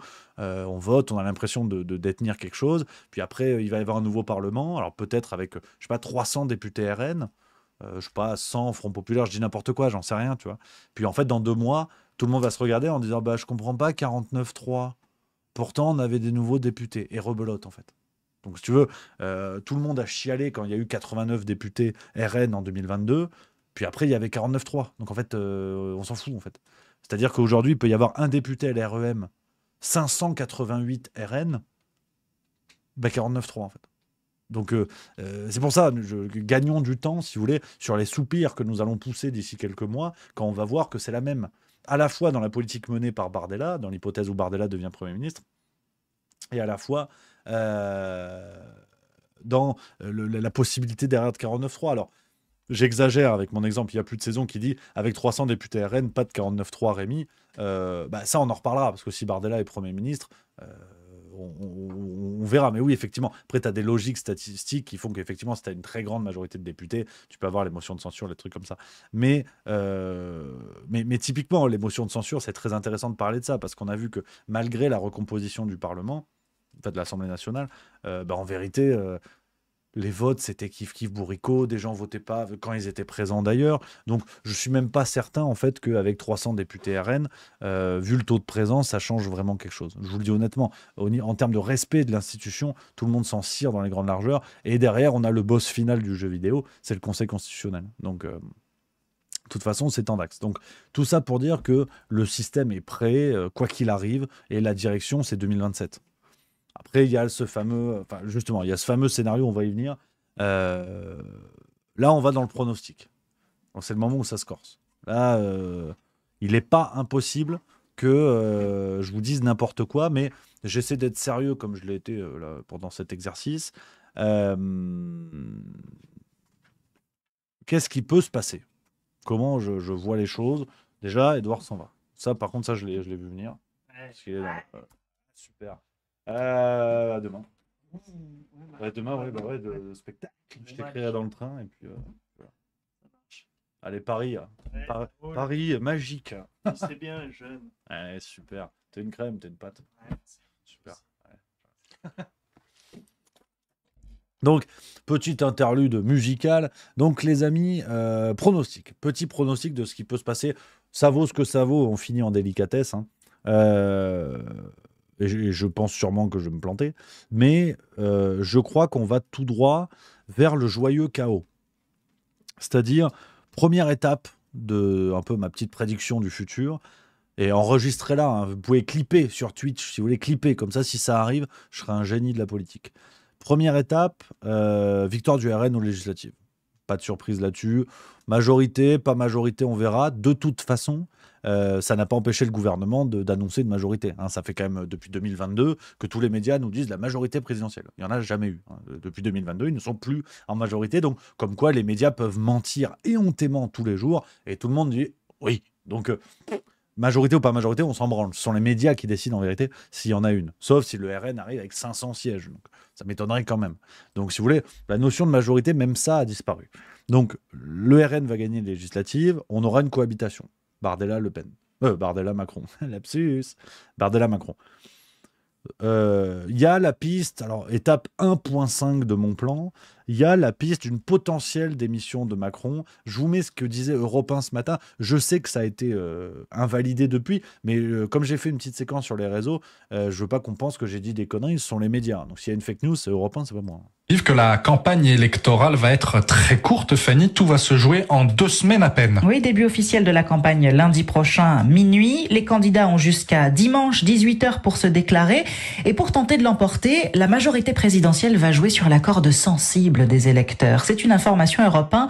Les stratèges macronistes veulent dramatiser le scrutin, Jacques Serret. C'est tout l'enjeu pour Emmanuel Macron, montrer qu'il a pris une décision courageuse. La formule est déjà abondamment relayée par son entourage et pour appuyer cette démonstration, c'est une nouvelle hypothèse qui est mise sur le devant de la scène. Un cas de figure extrême que le président lui-même a abordé avec l'un de ses interlocuteurs ces dernières semaines. Selon nos informations, la démission du président n'est pas un tabou. Oui, il faut aujourd'hui envisager tous les scénarios, assure l'un de ses proches qui poursuit. Il est prêt à Emmanuel Macron aurait évoqué cette piste-là depuis, hein, ça a été invalidé, notamment c'est le Figaro Magazine qu'on a parlé, dans un interview de Macron qui dit qu'il exclut cette possibilité quel que soit le résultat. Donc, bon, ça a été évoqué, puis finalement non. Donc les médias créent des fake news visiblement qui s'invalident elles-mêmes. Bon, on verra. Je vais vous proposer 2 scénarios. Celui où Macron démissionne, celui où il ne démissionne pas. Dans le cas où Macron démissionne, et d'ailleurs, en vérité, je suis en train de lire ce que j'ai noté ce matin. Je crois que ça ne change pas grand-chose, finalement. Non, d'ailleurs, je vais me mouiller un petit peu plus. Ça fera du bien plutôt que... Je pense que Macron va démissionner. Il y aura une branlée mémorable du RN. Je pense que Macron va démissionner. À mon avis, il y a une erreur de timing dans l'info. Et ils se sont dit, merde, finalement, ça va chauffer les gens à voter contre nous. Donc peut-être qu'ils ont mis un peu le couvercle. Non, je vous dis sincèrement ce que je pense. Je vais sûrement me planter, donc tant pis. Je pense franchement que, donc on l'a dit, victoire du RN aux législatives, Bardella Premier ministre, Macron démissionne. Création du chaos. Un peu avant, un peu après. C'est-à-dire que il va y avoir une bordélisation volontaire du pays, une bardélisation même, on a envie de dire, pour le petit jeu de mots moisi, façon émeute de Naël x2. Tout bonnement. Parce que le fascisme au pouvoir, l'extrême droite au pouvoir, on aura un bloc Front Populaire en roue libre, donc avec la France Insoumise qui va volontairement inciter aux émeutes, et tous les autres partis, bien sûr, hein, du Front Populaire, vu que les législatives seront passées, vont s'envoler comme des petits moineaux en disant non, on n'a rien à voir avec eux, on prend le pognon mais on se casse. Donc la LFI va attiser ce vote communautaire qu'ils cherchent tant à avoir. Ils vont attiser le bordel via ce vote communautaire. Macron va démissionner face au chaos. Couvre-feu, situation vénère. Et il y aura des violences policières qu'on va bien sûr, que les médias vont s'égosiller à attribuer au RN, alors qu'il y en avait déjà avant, hein, mais c'était bien moins grave parce que c'était Macron. Donc si vous voulez, il va se passer exactement pareil qu'avec les émeutes de Naël, sauf que là, ce sera le RN au pouvoir. Donc on va comprendre toute la dynamique de propagande de nos médias qui arrivent à accorder certaines choses à l'REM et à taper très très très très fort quand ce sera le RN au pouvoir. Façon Obama-Trump, tu vois, ou Trump-Biden. C'est-à-dire que les mêmes choses qu'on dénonce sur Trump, on ne les dénonce pas sur Biden. Logique, propagande médiatique. Tout ça dans un contexte de Jeux Olympiques. Donc avec la possibilité d'une annulation des Jeux Olympiques ou de secousses très fortes sur les JO. De fait, si on va loin, pourquoi pas annulation des JO, si ça part en bib très sévère.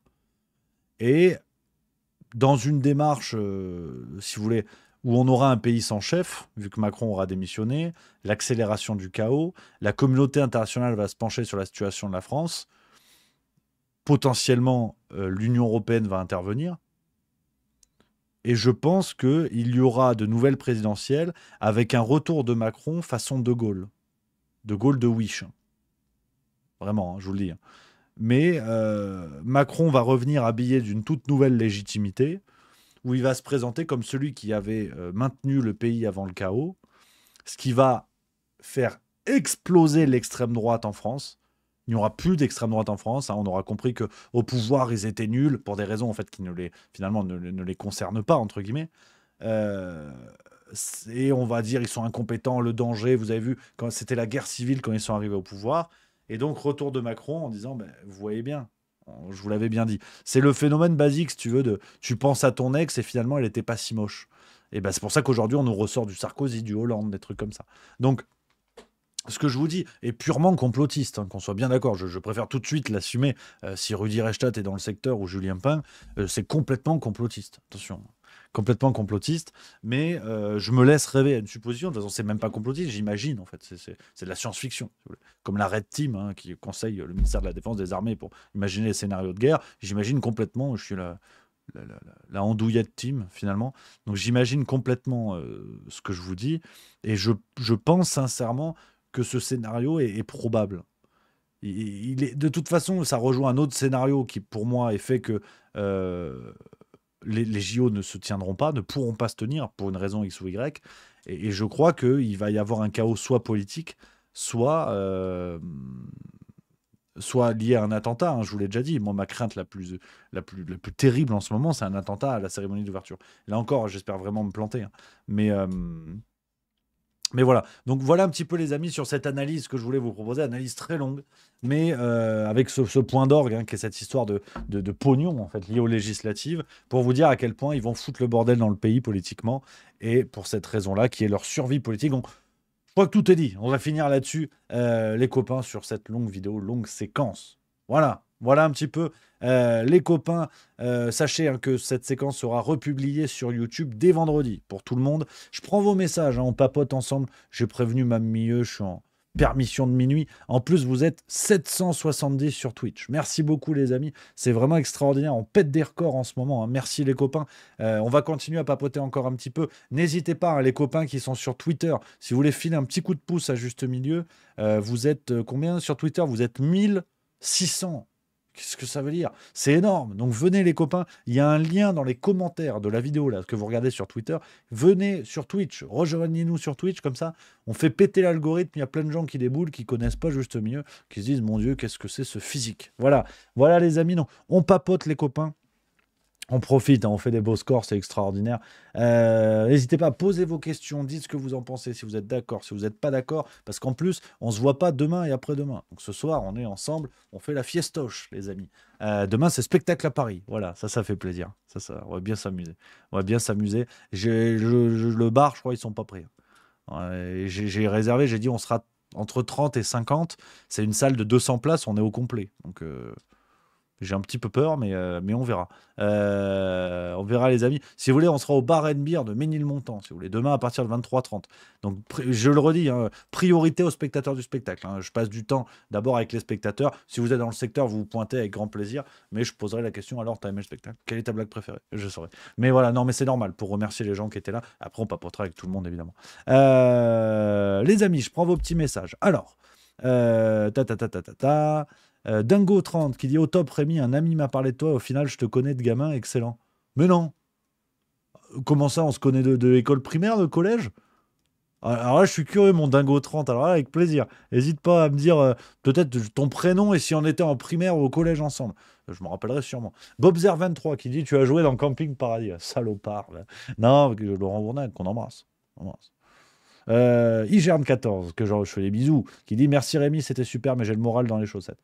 On va finir sur des blagues, tu vois. Marcel The Rock qui dit je suis d'accord Rémi, mais il y a des événements qui rodent, qui sont chauds. Les journalistes américains sont sur les dents avec le cas Bribrit, Juan Branco à l'affût.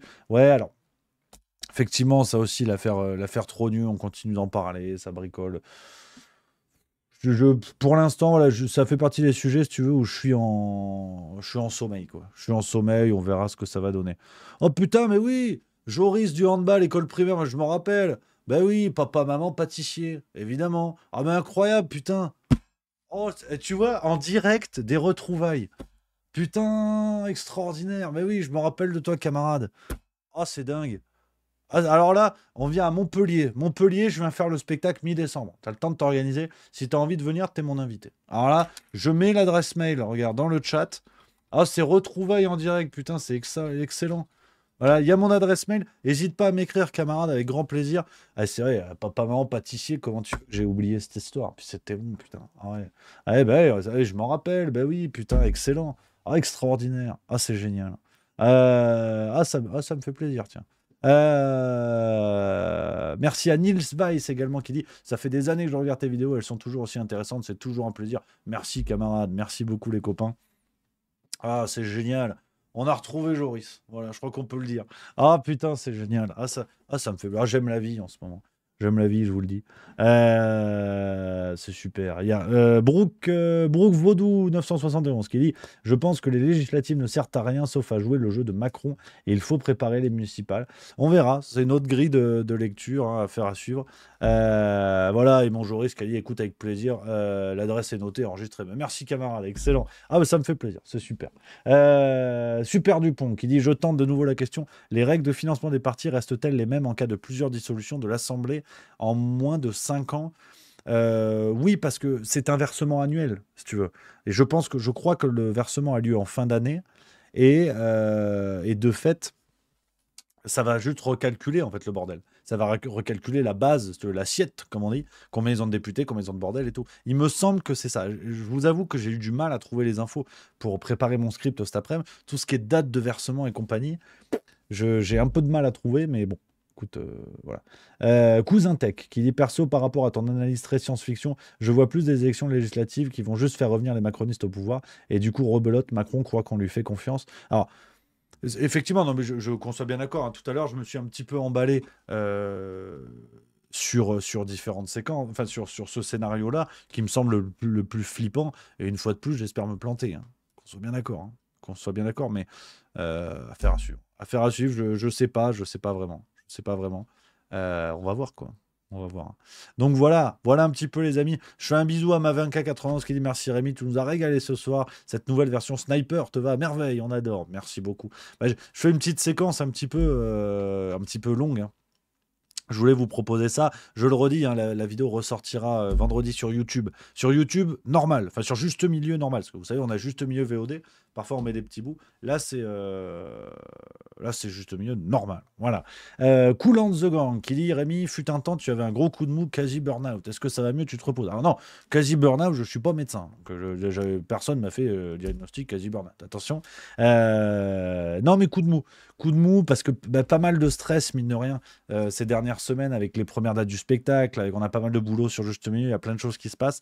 Mais c'est tellement de bonheur, les amis. Pour finir sur ça, c'est tellement de bonheur en fait d'aller à la rencontre des spectateurs. Je reçois tellement de... Ça fait vraiment phrase à la con de Yannick Noah, je m'en excuse par avance, mais je reçois tellement d'amour en vrai des gens, tellement de sympathie. Ça me fait tellement plaisir de vous voir, de voir des gens qui déboulent, qui me disent moi c'est tel pseudo sur Twitch, moi qui arrive avec des justes mensuels, qui dit ta vidéo sur machin, des gens qui me font des blagues, j'entends des calme-toi Dimitri en plein spectacle, enfin je suis heureux, vraiment les amis, je suis heureux. Il y a de la fatigue, c'est un rythme à tenir, c'est un exercice qui est stressant, que j'apprends avec des petits couacs par moment, mais je suis heureux, en fait, je réalise mon rêve, ça se passe, l'équipe qui est autour de moi, j'ai une super équipe et j'espère que ça se passe pour eux, hein, Edouard et Marie.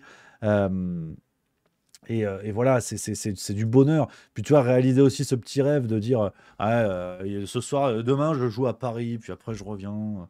Je suis en plein jet lag. Mine de rien, c'est une aventure de fou. Et puis on voit Juste Milieu qui grandit aussi. En fait, tout se passe bien. On voit Juste Milieu qui grandit. Même sur par exemple, sur Juste Mensuel, sur le banquet, sur la boîte noire. C'est vraiment du bonheur parce que je me livre un petit peu, les amis. On est entre nous. Mais j'assume en fait de plus en plus ce qu'on fait, parce que je vois des retours qui sont super, notamment concernant la partie payante de Juste Milieu. Je pense aux 2 revues et à la boîte noire. Fut un temps, effectivement, quand, avec le lancement, je me disais mince, peut-être... je comprends les gens qui sont saoulés quand dans les vidéos on fait des appels à abonnement, des trucs comme ça et tout.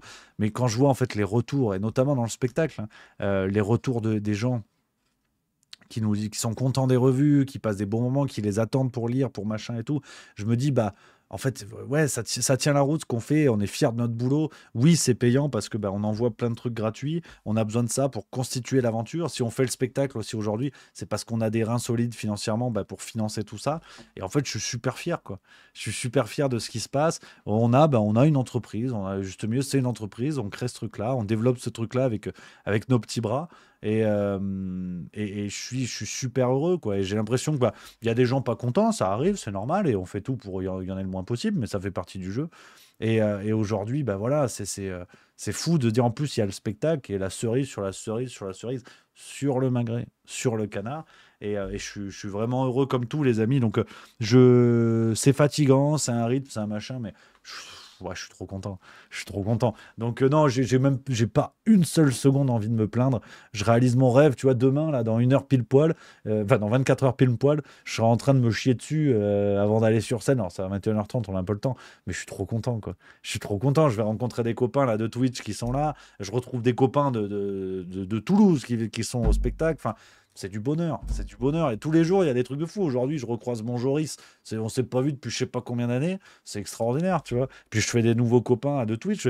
Le fait de sympathiser avec des gens grâce à Juste Milieu, quoi. C'est un truc de dingue. C'est un truc de dingue. Donc non, je suis vraiment, mais je suis super content de ce qui se passe, les amis. Et on va continuer plein gaz, on va continuer plein badin. Le spectacle, mine de rien, la première date, c'était le 4 mai, quoi, en fait. Il y a eu les rodages à Toulouse chez l'ami Chris, Théâtre de la Poste à Plaisance-du-Touche, que j'embrasse.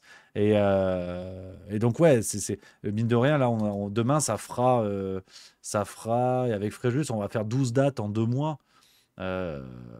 Ouais, c'est ça, 12 dates, mai-juin, ouais, 12 dates jusqu'en juillet, c'est un truc de fou, quoi. C'est un truc de fou. Donc, je suis content. Je suis content comme tout. Donc, voilà, les amis, pour finir sur une note un petit peu positive. Je vous redonne le lien de la billetterie du spectacle parce que ça va aller vite. Là, on a officialisé des nouvelles dates. Et je sais que vous êtes des zinzins. Les places partent très, très vite. Là, sur 10 premières dates, on a fait 8 complets. Donc c'est quand même dingue. Pour un spectacle, les gens n'ont aucune foutue idée de ce qu'il va y avoir là-dedans. Et les types achètent les places. Et j'ai l'impression que ceux qui sont venus, j'espère que ça s'est plutôt bien passé. Donc je vous redonne les rendez-vous, les amis. C'est Liège, 27 juin 2024 à 20h. Comédie en Île, je vous mets le lien. C'est bientôt, ça arrive. Il reste encore des places pour le 27 juin. On va se régaler. Et une autre date dans le Sud pour tous les copains du Sud. Si vous avez envie de nous filer un coup de pouce, les amis, n'hésitez pas à partager les liens autour de chez vous, parce que, autour de vous, par mail, sur les réseaux et tout, parce que vous avez bien compris, une fois de plus, on est complètement indépendant dans cette aventure. Donc toute la promo sur France Inter, dans Télé Loisirs, t'oublies. Donc si vous avez envie, si vous connaissez des gens qui sont dans le secteur et tout, n'hésitez pas à nous faire un petit peu de pub. Les copains, voilà. Je fais un bisou à mon Ilator que je vois dans le chat. J'ai vu ton message, je te réponds promis ce soir. Encore, désolé pour hier, je me suis emballé. Même si j'avais su que c'était toi, je me serais emballé. Je suis très très con sur Twitch. Je suis parti plein gaz alors qu'en fait, il n'y avait aucune raison. Donc voilà, les copains. Quelques petites questions encore. Félim00 qui dit il y a Orléans de prévu. Pas encore, mais on est au... Mine de rien, on continue à chercher, les amis. Et là, on a calé vraiment un bon bloc de dates jusqu'à avril 2025. Là, les théâtres à l'ouest, donc Lyon, Auray, Rouen, c'est avril 2025. Et on va continuer en fait à chercher un peu des salles. Je pense que la tournée de Zinzin ira jusqu'à fin 2025 environ. Donc voilà, les amis, on va essayer d'aller dans toutes les villes où on n'est pas allé, vous inquiétez pas, on va se rapprocher avec grand plaisir. Suivez cette page, je vous la partage, c'est la page de la billetterie où on recense toutes les billetteries Juste Milieu, parce que parfois c'est nous qui gérons, parfois c'est pas nous, c'est le monde du showbiz. Je vous mets le lien, suivez parce qu'on va mettre à jour tout ça. Auray arrive en Bretagne, Rouen en Normandie et Lyon, la grande salle Lyon à Dessines à côté du stade, salle de 390 places, les amis, donc salle de fou. On a hâte, ce sera le 3 avril à Lyon et après c'est 19 et 25, si je vous dis pas de conneries, 19 à Rouen et 25 à Auray. Je fêterai mon anniversaire en Bretagne, 28 avril. Voilà, voilà les amis. Donc si vous voulez déjà pour la billetterie à Auray, Lyon et Rouen, ça a ouvert. Tapez sur Google, vous tapez, si vous voulez Auray, vous tapez Auray Zinzin. Vous allez voir, vous allez trouver direct. Vous pouvez prendre vos places sur la Fnac, sur machin et tout. Prenez plutôt sur la page des théâtres à l'Ouest. Ça fait moins de frais, puis au moins c'est pas pour la Fnac, c'est pour les théâtres. Donc voilà. Voilà les amis, on est bon pour aujourd'hui. Merci d'avoir été là les copains, merci d'avoir été là. L'émission, il est 18h30, on a fait quasiment 2 heures d'émission. Merci les amis. Alors, on va se retrouver vendredi prochain sur le Juste Bistrot. Vous le savez, je vous l'avais dit, on se retrouve vendredi prochain, Juste Bistrot, 16h30, parce que je vais pas vous mentir, je pense que vendredi soir, je vais mettre une timbale des enfers. Parce qu'on sort de 2 semaines là, de tournée, à bouger, à machin, à bidule et tout. Là, j'ai 2 semaines peinard, après une grosse semaine de boulot. Je pense que vendredi soir, ça va envoyer fort. Mais avec toujours plaisir. En plus, c'est top 14. Les barrages de top 14, donc ça, on aime. Donc voilà les amis. Demain, farce tranquille. Farce tranquille les copains, 18h, la vidéo est prête, on va débriefer pas mal de choses sur les européennes évidemment. Rendez-vous également vendredi, vous le savez, pour ce que vous venez de voir, cette séquence qu'on remettra sur Juste Milieu vendredi à 18h. Et dimanche, faut que je prépare ça, je préparais ça vendredi. Dimanche, c'est Instant Zinzin numéro 5 à Dijon, la deuxième date à Dijon. Voilà les amis, le programme pour la semaine. Et vendredi 16h45 ou 16h30, Juste Bistrot. Voilà les copains, je vous dis à demain pour les copains qui seront là à Paris au spectacle Zinzin, 200 places, on va se régaler, c'est complet, j'ai tellement hâte les amis, ça va être la fête. Et après au bar, on va trinquer avec vous, j'ai hâte les copains. Et puis les autres copains, c'est la force tranquille demain. Et puis voilà, vous avez tout le programme. Voilà, je vous embrasse les amis, merci d'avoir été là, prenez soin de vous et n'oubliez pas plus que jamais, vive la rigolade et vive la France. Allez, bisous.